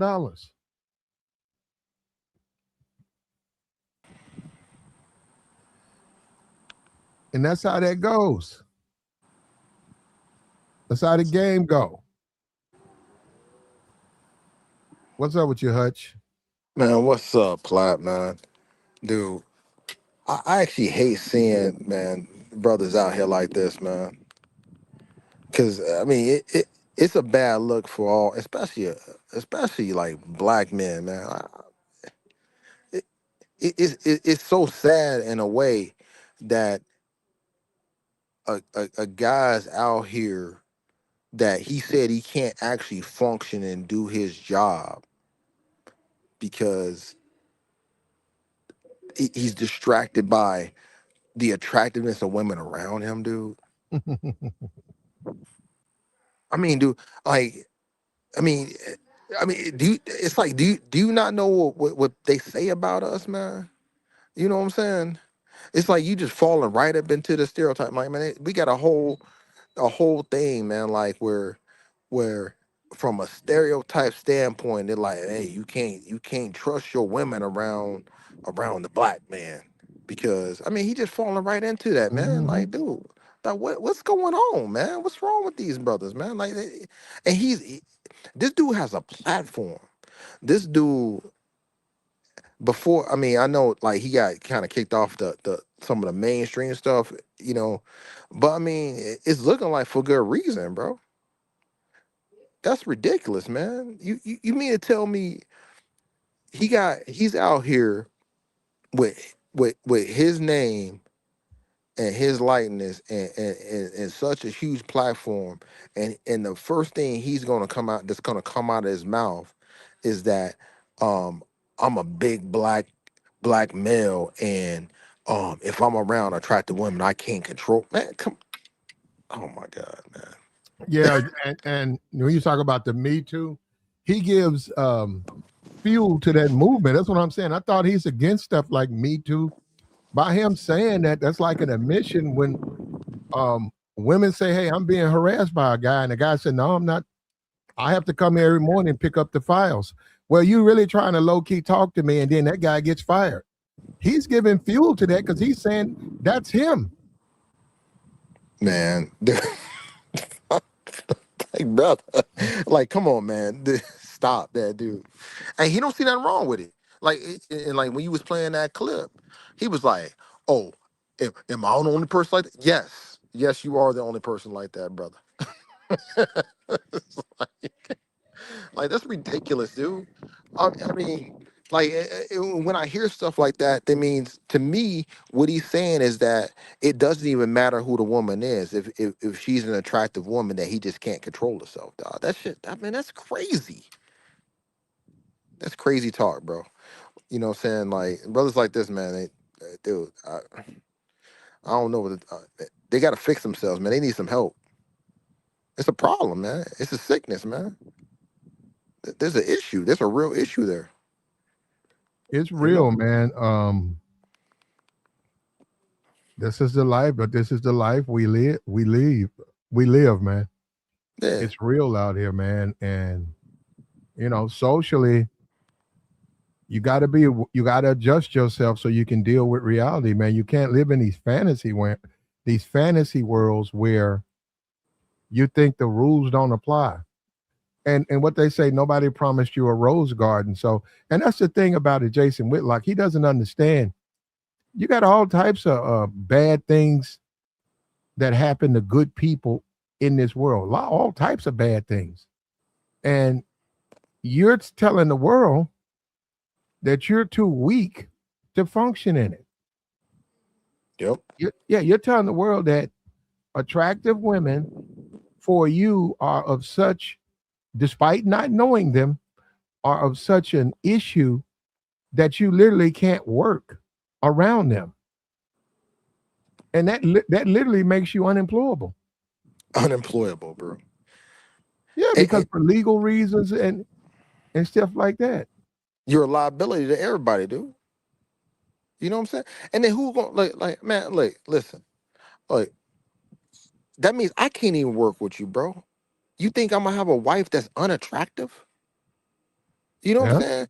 So I can't bring my family around. I can't bring my daughter around you. I can't bring my sister around. I can't bring my mother around you. his daughter. Um, yeah, I mean, you're right. As a man, some of your friends do get attractive women. Women maybe that you before they were together, you tried to make a play at. You still got to control yourself, and you can't. You got to respect their relationship, and you got to sort of shut up. You got to shut up and let her be with who she want to be with. Man, the dude got a problem, man. And then the other side of it, man, there's like so many different ways to look at this dude, man. And he's out here on public, and he's not ashamed of it. I'm like, for one, man, he's in the industry, right? So you got a management team. A lot of times, like if you got your management, your agent, they might not even be in the same state as you, bro. Nope. I'm like, dude, they're lawyers. Most of them, they're lawyers. They're legal people. You know what I'm saying? So it's ridiculous, dude. Like the whole point of even making that statement is ridiculous, man. She's an attorney probably in some other state that runs a management agency that has other clients. He probably only sees her like on occasion. Most of the work is done on probably over the phone and over contracts, dude. You're not looking at this woman all the time. That's crazy. It's just crazy talk. You know It's what I'm saying? absolutely crazy talk, man. But that's the world. That's sad. That's the world we live in. And see, people with religion and stuff, and they interpret religion the wrong way, and it's sad, man. But it's the truth. This is the real world. Jason Whitlock has publicly said that Jalen Hurts, his play on the field, right? Mm-hmm. X's and O's. The X's Mm-hmm. and O's are affected by his all-female management team. That's ridiculous. All-female management team, some kind of way. Aaron Rodgers. Now, yeah, I'm trying to find these quarterbacks. Shador Sanders, Kirk Cousins, all of these quarterbacks, they're not affected by their management team. No. Jalen's affected by his because he has an all-female management team, and the reason he's affected by them because they're attractive. Right. When Right. when we look at them and everybody say they mid at best. Right. Right. They're just women. Hey, and the other thing, just to add on to that, and this is I was actually talking to one of my boys about this too, because he was talking about his friend just that kind of switches up every time he's around a chick. I'm like, man, that's simp behavior, bro. You know what I'm saying? You can't be the person that you are because a woman steps into the room, bro. Come on, man. Like you don't got no control over yourself because a woman steps in the room. That's not a man, dude. That's a simp. You know what I'm saying? It's Mm-hmm. ridiculous. This woman controls you. You know what I mean? And if you can't control yourself, you can't control your libido because you just see a woman, dog. That means that woman has power over you, man. You ain't got no power over yourself, dog. You got a problem, bro. It's a problem. You got a problem. I'm like that ain't no leadership, man. And especially like, man, and then I heard this dude quote the Bible and was talking about, I don't know, like I guess when somebody else had a little scandal, he was pulling out some biblical something or other. Man, I'm Well, you like, have man, to come on. practice what you preach, though, and that's the thing about YouTube. People come on YouTube and they don't practice what they preach. They claim it, but they don't practice it, and they certainly don't go through anything about it. That's the whole thing about prosecution of a faith, right? They're willing to go through the prosecution because they believe in the faith. But these people, it's just like the same thing about being a conservative. They claim to be Christian conservatives, but they live the life of extreme liberal. Kanye West is an extreme liberal. I don't know what Kanye. It's like he's on a whole nother scale, bro. Yeah, but that's what I'm saying. They're extreme liberals, yet they claim, just like the Trump thing. Trump, to some degree, he's becoming more of a like a trend, to some people or whatever, Right. But other than that, they're not conservatives. They don't live a conservative life. Right. I'm like, and the thing like with with the Jason Whitlock though, like I done heard this dude quote the Bible, but then in the same stream talk about buying boobs and butt lifts for chicks so he could get in that box. I'm like, bro, I'm like, what are we doing? Yeah. Like, yo, what is going on, bro? Yeah, and you know what? And you got me on that, because as someone who sort of studied politics, you're right. You get me on that, because I've never in my life seen people. I've never seen somebody who was not a conservative claim it. I've never seen that till I got to YouTube. Yeah, and I know these people do it for money. I get it. Yeah. They do it for a grift, and they do it to get the money. But no, it's like, okay, you're a conservative, you practice what you preach, right? Bro. They don't practice what they preach. Yeah. And then you know what? I mean, and it especially bothers me though, because I live in Texas, man.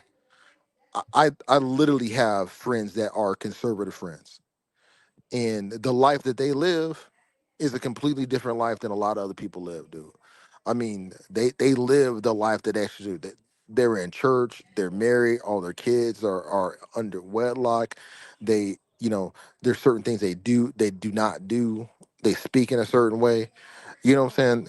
I mean, they're not like they're not like more, like some Amish or something like that, but they're normal people, but they hold to a set of principles that you can honor. You can be like, all right, I respect that.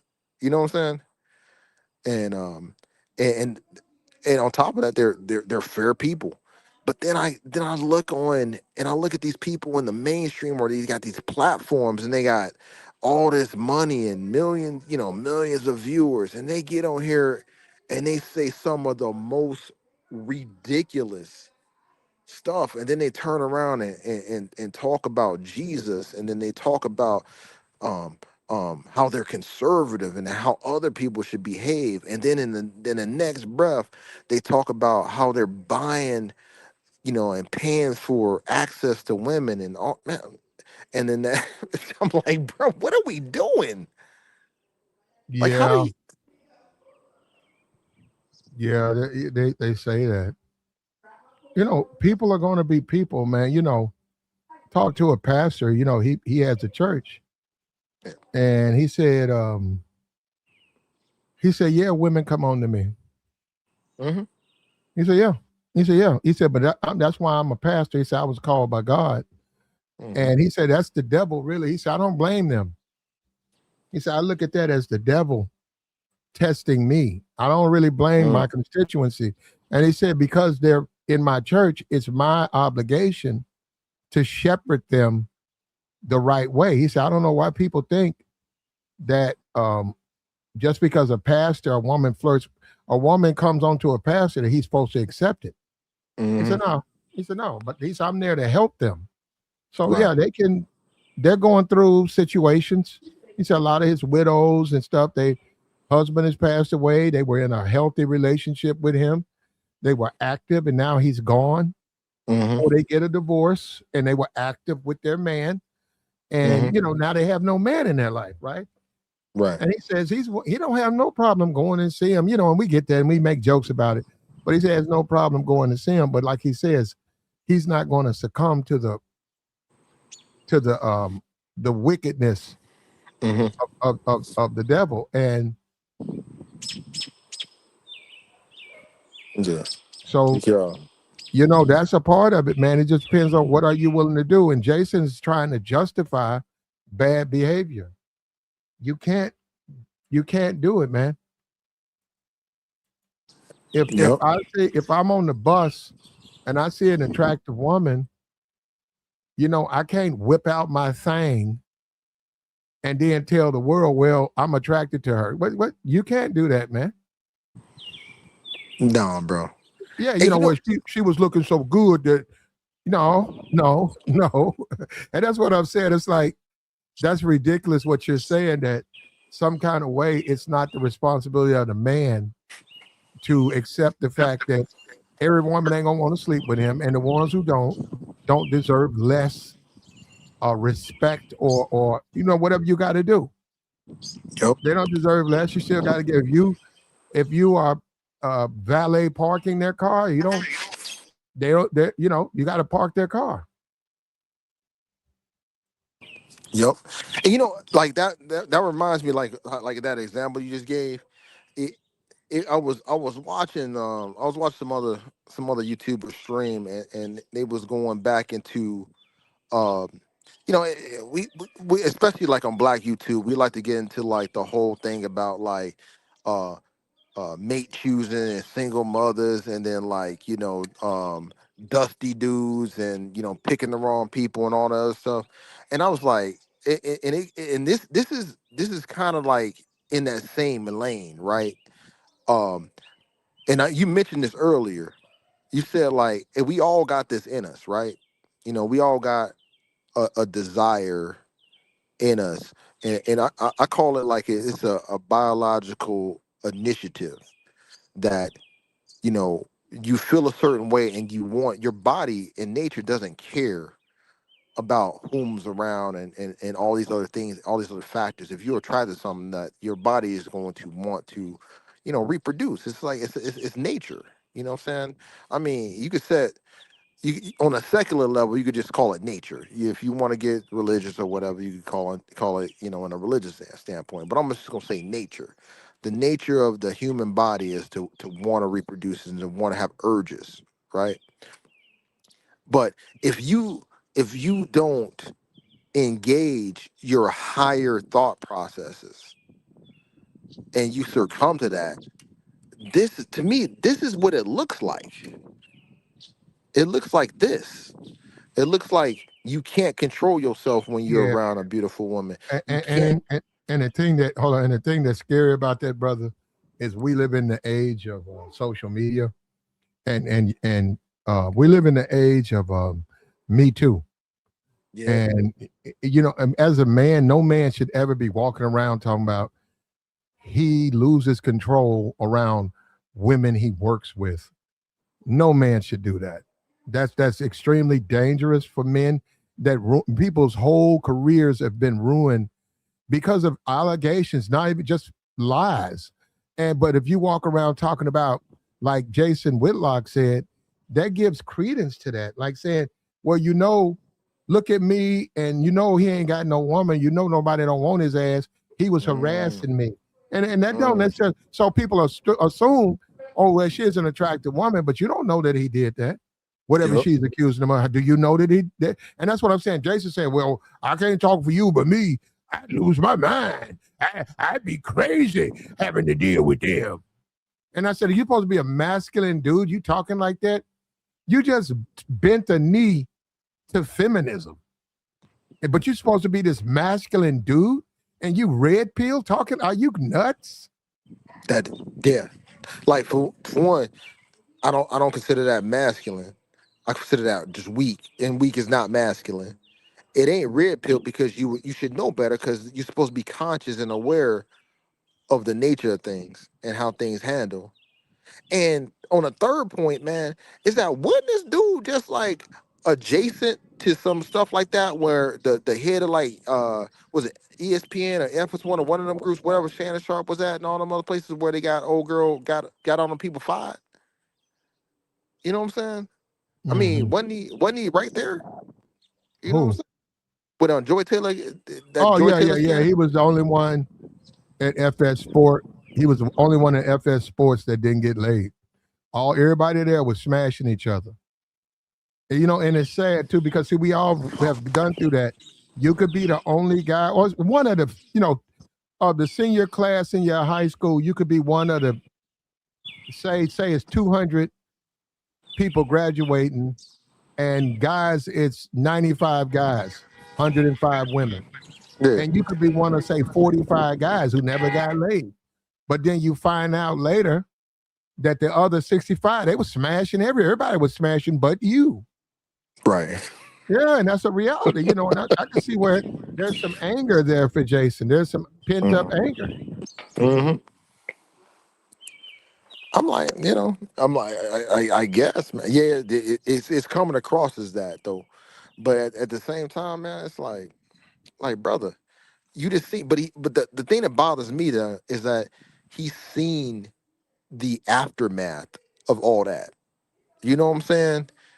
He's seen how that didn't come to like a good end point, and then he's gonna go on record. He's gonna go on record with that. You know what I'm saying? So now it's like, because he's still a consultant, right? So he still pops up every once in a while on one of these major platforms. Though I ain't gonna lie, if I'm an exec on one of these major platforms and I see this, I catch one of this, man, I'm not calling him.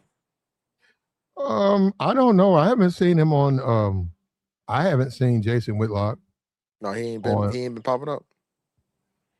Nah, he's on the Blaze, and that's Glenn Beck, and Glenn Beck is not. Yeah, Glenn Beck is not mainstream no, America. no, he ain't. He's an Yeah, extremist. he's on the right wing, Tea Party ish. He was a Tea Party come up guy. You know what I'm saying? Yeah. Yeah. All right. Well, I mean, I guess he ain't got nothing to lose then. So he's just saying whatever he gonna say. Whatever on top of his Hey, head. I got a question. I got a question about that.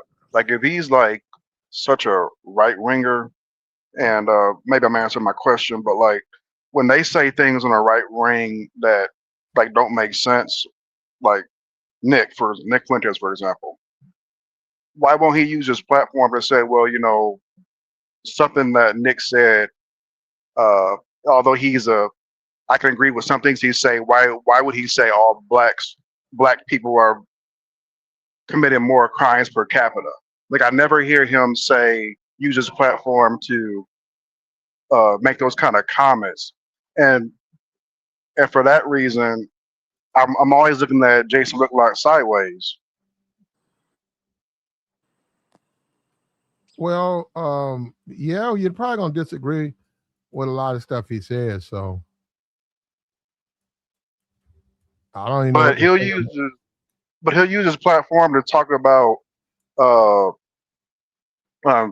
Hertz. Like so, it's kind of like Yeah. he's going to the extreme side of it.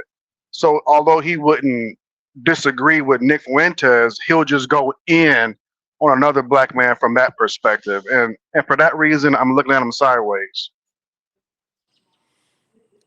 Well, yeah, that's the same thing I said about Tiger Woods. I said Tiger Woods will run around and talk about he ain't political. He's a golfer. I don't want to be involved in politics. But every opportunity there is to throw the black community under the bus, he's always talking. And I said, well, Tiger Woods, why are you talking? I remember Hurricane Katrina. I mean, what they got to do with playing golf? He was on there making comments about Hurricane Katrina. I was like, but Tiger, I thought you don't get into the politics. I thought you was just a golfer. And I said, I've never seen Tiger Woods ever say anything respectful about the black people or black community. I said, but he has no problem jumping in when it's something negative to say. None. Mm. Yeah, Wow. and you see that with the Jasons and stuff. You see these guys. Yeah. And maybe they're not doing it because maybe they agree with it. You know? Right. And I don't mean to make this make this a thing where a black and white thing because it's not. But I just don't see him saying that. Oh, Tom Brady has women working on his staff. I don't see that ever coming from that perspective. I could be wrong, but it kind of seems like it's something the black community's doing. He's right on it to report it, even if it's something minimal as Hurts having women on his staff. Yeah, I mean, I think the whole thing is like you're making a valid point, but I think overall the whole thing is that the dude is just ridiculous in the first place, man. So the the the, the, Right, the points that he's making as a whole is that you're talking about the staff, but it's like, man, if you talk about just the women being around you, you can't work, man. Like the dude married, you gonna have women in your life. That means that like it doesn't necessarily have to be related to because they're not on the football field with you. They're not in the they're not in the games with you. They're not doing the things that actually earn the money with you. So it's basically just saying that just beautiful women being around you just gonna just jack your whole life up.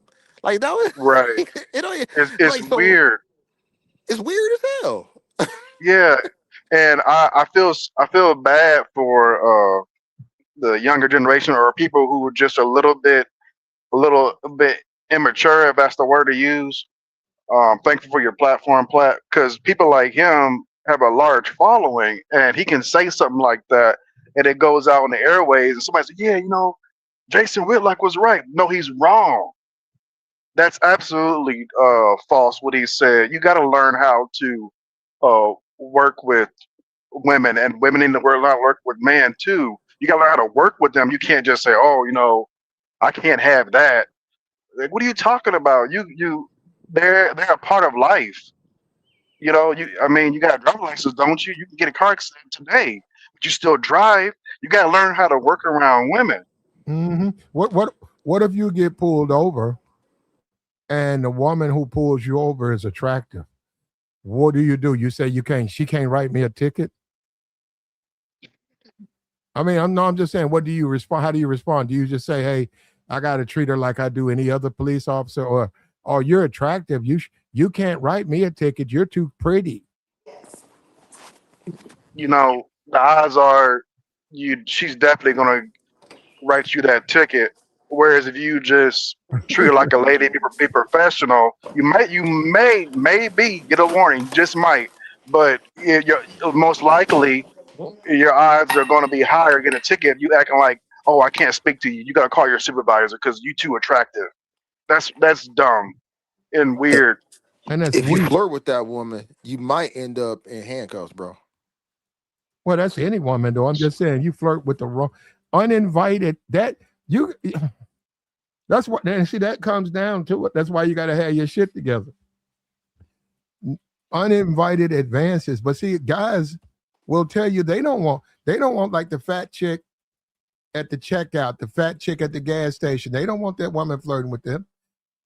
They're available. They're single.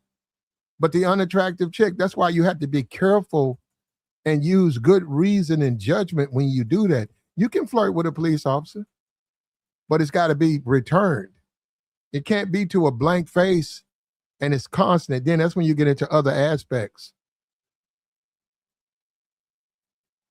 And I if mean, that ain't your thing, hold on. And if that's not your thing, don't do it at all. Simple as that. Just don't do it at all because you don't know how to gauge. You don't know how to gauge the room when it comes to females. yep.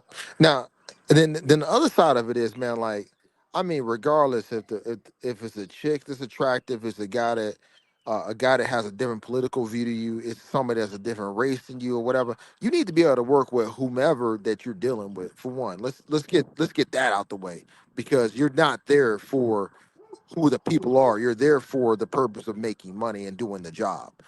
But with all that set aside, if you do have interest in somebody that you are working with, there is a certain way to find out if that's real or not without making it into a place where it's it's harassment, or that you're breaking rules or breaking laws, Mm-hmm. or you're making Mm-hmm. people uncomfortable, and you need to be able to put that on hold when it ain't going your way. And I'm like, and even if it ain't at work, man, just as a man, just as an adult, let's just say as an adult, when you're trying to figure out something that you want to explore a potential relationship, if you don't know when to cut it off, dude, something's wrong with you. You know what I mean? Mm-hmm. And you need to fix it. You need to get some help, man. That's all I'm saying, dude. And he sounded Right. like he needs some help. You know? Right. And then I'll take it to add what you were saying. If it's got this big platform and you have you got a huge following, why not use your platform to help somebody?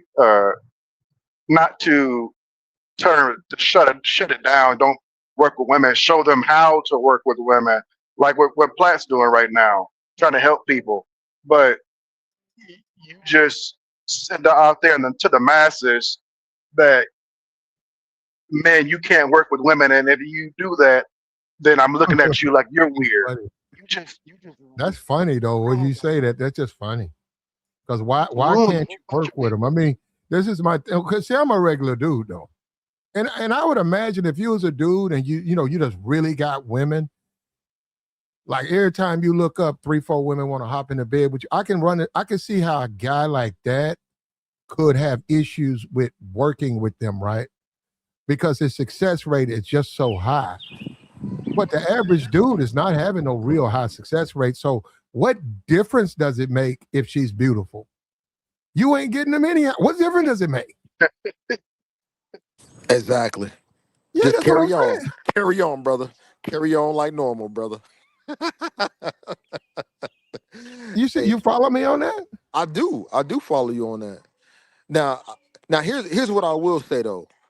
If now if if if if I'm in a position where I'm like a manager and I'm hiring somebody, and I feel like the chick that I'm going to hire is attracted to me and won't leave me alone, I may not hire that chick. You know what I'm saying? Because I don't want Mhm. that kind of drama. You know what I'm saying? But or like I actually run my own business, so there might be, and I'm married, so if I have to work with somebody and I feel like that, and it's a female, and then she's giving me vibes like she wants to connect with me, and she's gonna put a monkey wrench into my relationship or my thing, then I will say like, hey, I'm not gonna work with that person anymore. That's completely different than you saying that um because I can't control myself from getting at chicks. I can't have attractive women around me. You know what I'm saying? Mhm. So, exactly, you know, exactly, and that's what Jason should have said. Something like you just said, Hutch, made perfect sense to me. Let me ask you guys: for him to go on the airways and say that, isn't he just projecting? Because his insecurities or his Yeah. flaws, he's projecting that on other men. Uh yeah, pretty yeah, much. yeah. Pretty much saying, hey, I think this way, and if you don't, you know, you're not telling the truth. And he can't really say that. And then what he's saying, like I said, it don't even make sense. And then another thing about Jason, you ain't really been getting you ain't been getting women like that to even give a damn about who's attractive and who's not. Hey, Platt man, he said he has bought plenty of boob jobs and plenty of You don't sound like it. Brazilian butt lifts that he would gladly buy one to get access to. Well, he didn't get no Oh return man, on it. He bought them, but he didn't get no return. You said he bought them and they finessed them. Yeah, why you doing all of that? Yeah, like And I, another things dudes do, and they got to stop. You can't count strip clubs. no. Just because you tear down a strip club, that don't mean you dating. That don't mean that you are active, in the single scene. Strip clubs just don't count, man. Now, do people need them? Yeah, you damn right. Some people need a strip club. I am not trying to say don't go. You know, if you go, you go. But what I'm saying is, dudes try to act like the strip club is equivalent to dating, and it's not. You need to date. That's what you need to do. You need to date that individual. You need to get to know that individual. It can fail, but in the strip club, that stuff's about money, man. So let it be what it is. It's about money. Nothing wrong. If that's where you want to go to your strip club, but don't turn around and try to make it seem like the shape is the same thing as actually dating someone. And I think that's what Jason's problem is. That stuff catching up with him.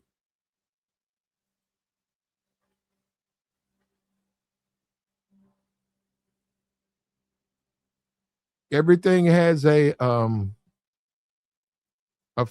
situation where it comes and it goes.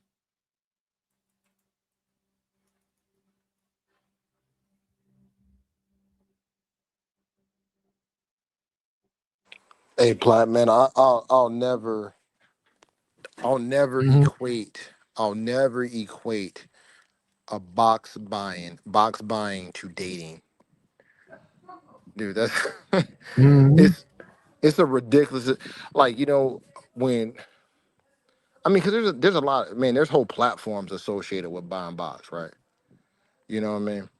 Now, I will never, I will never tell someone that because you know how to open your wallet and get a woman to perform for you for pay, that you know how to handle women, Yeah.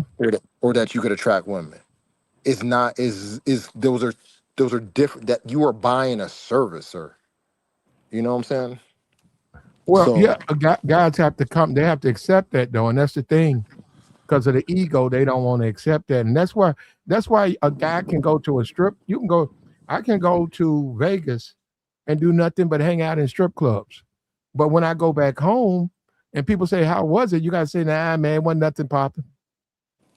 yeah, It wasn't nothing popping. What you do? What you get into, man?" I just went there. I had a convention. I went to the convention, and pretty much, what else you do? I pretty much stayed up in my room, man.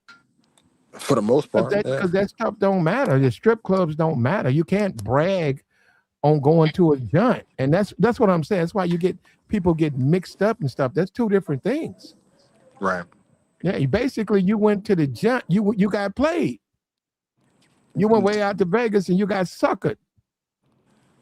Man, Yeah. man, man, hold on now, Pat. Hey, they got dudes out here that's paying for $250,000 homes and get suckered by women that worked at Wendy's, bro.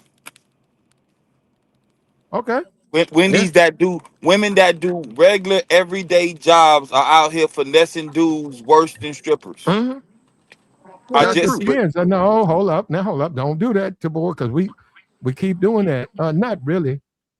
If a I, dude want to give her money, that's his choice. I mean, that's the choice that he makes. If he wants to give that woman money, that's his choice. But no, don't it, say that woman ain't on par. She ain't making what a stripper make. I'm I don't know.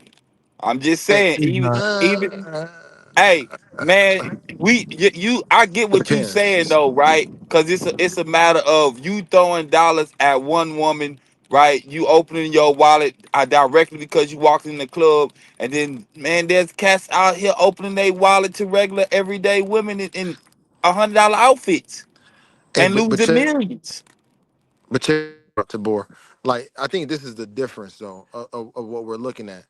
When you go into that club, that woman's at that club every day, and that's just you for that day. But she has a plethora, like it is a factory of men coming into that particular club. That's the whole design of it, is to keep facilitating a rotation of a Mhm. constant continuous rotation of men And in she's that got particular space. management there. You got customers, but you got customers. You got private shows. You can go. There's some strip clubs right now. NBA player, NFL player right now. Depending on the strip club, he can book a private show. He can book. Hey, me and a few of my friends are gonna be in town Thursday. I need a couple of girls.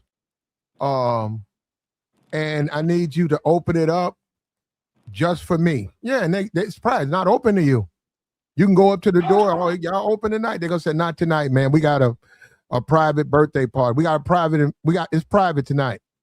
You go somewhere else. You don't get in there. So they have that, and that's money. They're gonna get money for that, especially if they get requested to come in there. And then you got management. Management give them money. Man, Thirsty management gives them money. Man, it's so many ways now. That's now obviously It's now, different. yeah. Well, that's why you gotta leave them alone because Yeah. well, actually, there's another way, and well, it's a little bit different than uh It's man, there's them levels. There's girls, them levels to it. girls There's be levels having to it be though. having whole boyfriends and husbands working at them clubs, bro. I I know. mean, there's I've there's seen there's that. different levels. I've seen that I, cars. levels. How they can give you the same STDs? The girl at Wendy's can give you the STD that the girl at the strip club can Well, give you. we don't want to get into that, We're not. I, brother. I, We're I talking That's mean, a about whole no. different topic though, You can bro. get that anywhere. nah, You can man, that's go. the same. No, it's not. You Nah, can not go that's not what How? we anywhere. that's You not what can we go talking about though. anywhere and get affected. Like Yeah, that. we're not talking about that. I'm Hey, just hey, so Tabor, Tabor, I hear what you're saying, we bro. talk about the normal relationships and engagement. We don't really care about if you go out there and you do that. That's on you and the doctor, man. I'm just talking Yeah. about the logic behind it. Yeah. Like Hey, I'm go ahead, bro. I'm sorry. nah, I'm listening, bro. No, what I was saying though, like when it comes to that, like what Plow was talking about, um, you know, there's different levels. Like, can you pull a girl out of the club and do and have a relationship with her? Yeah, I mean it does happen, bro. But at the same time, like what a lot of guys are doing in there, what the mass majority are doing, not doing that.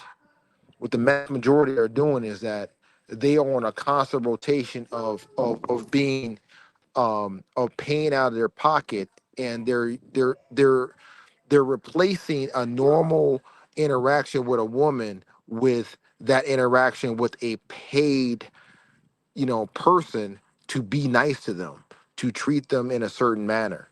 And they're confusing the two and then thinking they know how to deal with women because that's what they're doing. And that's more common than what you think.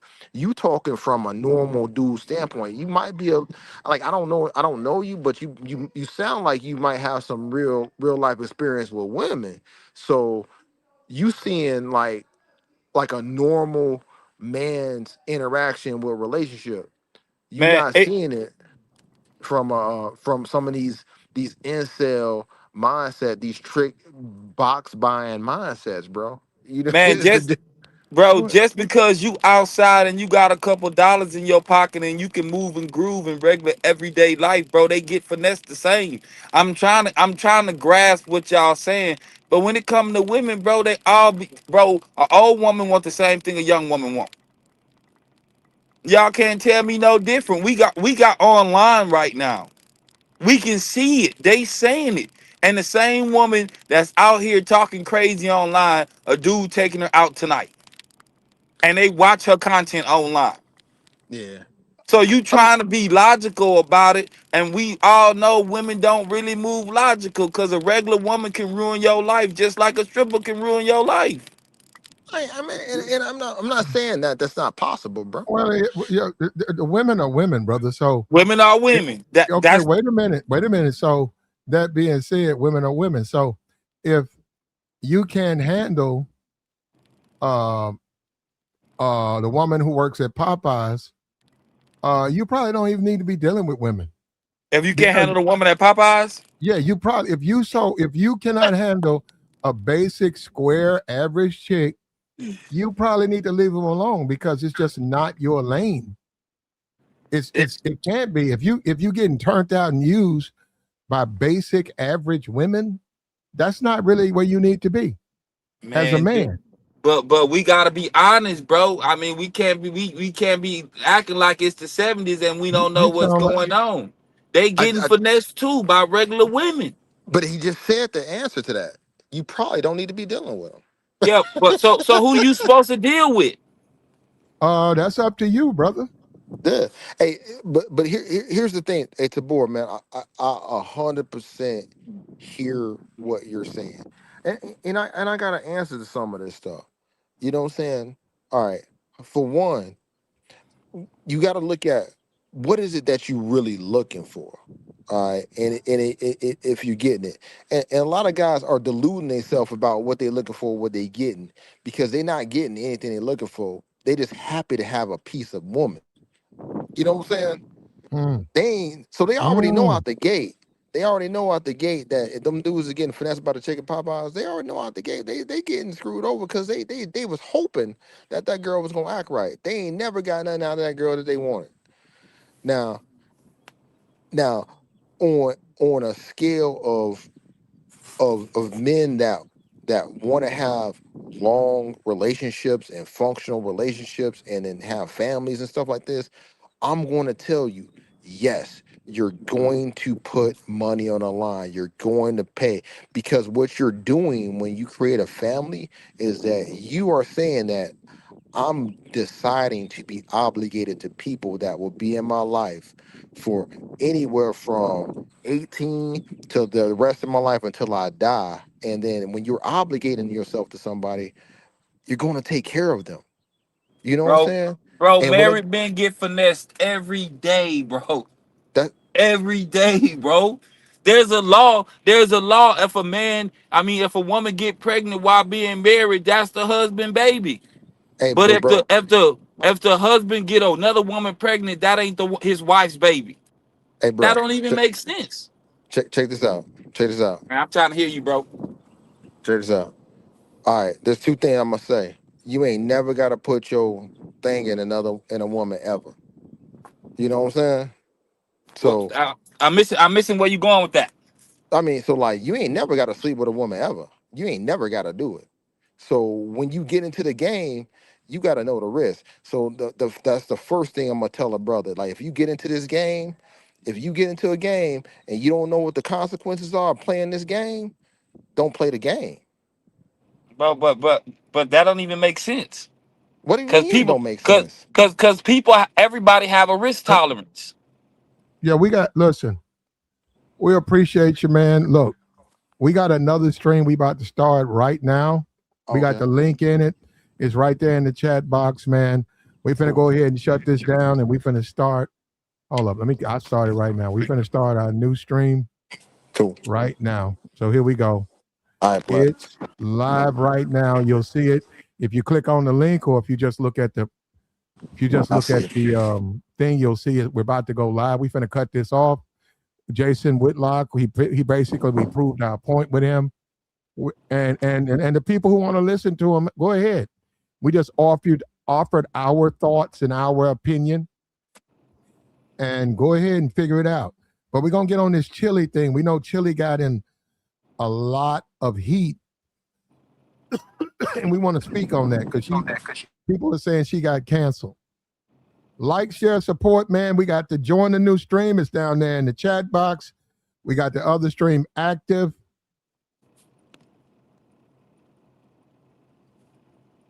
And we out.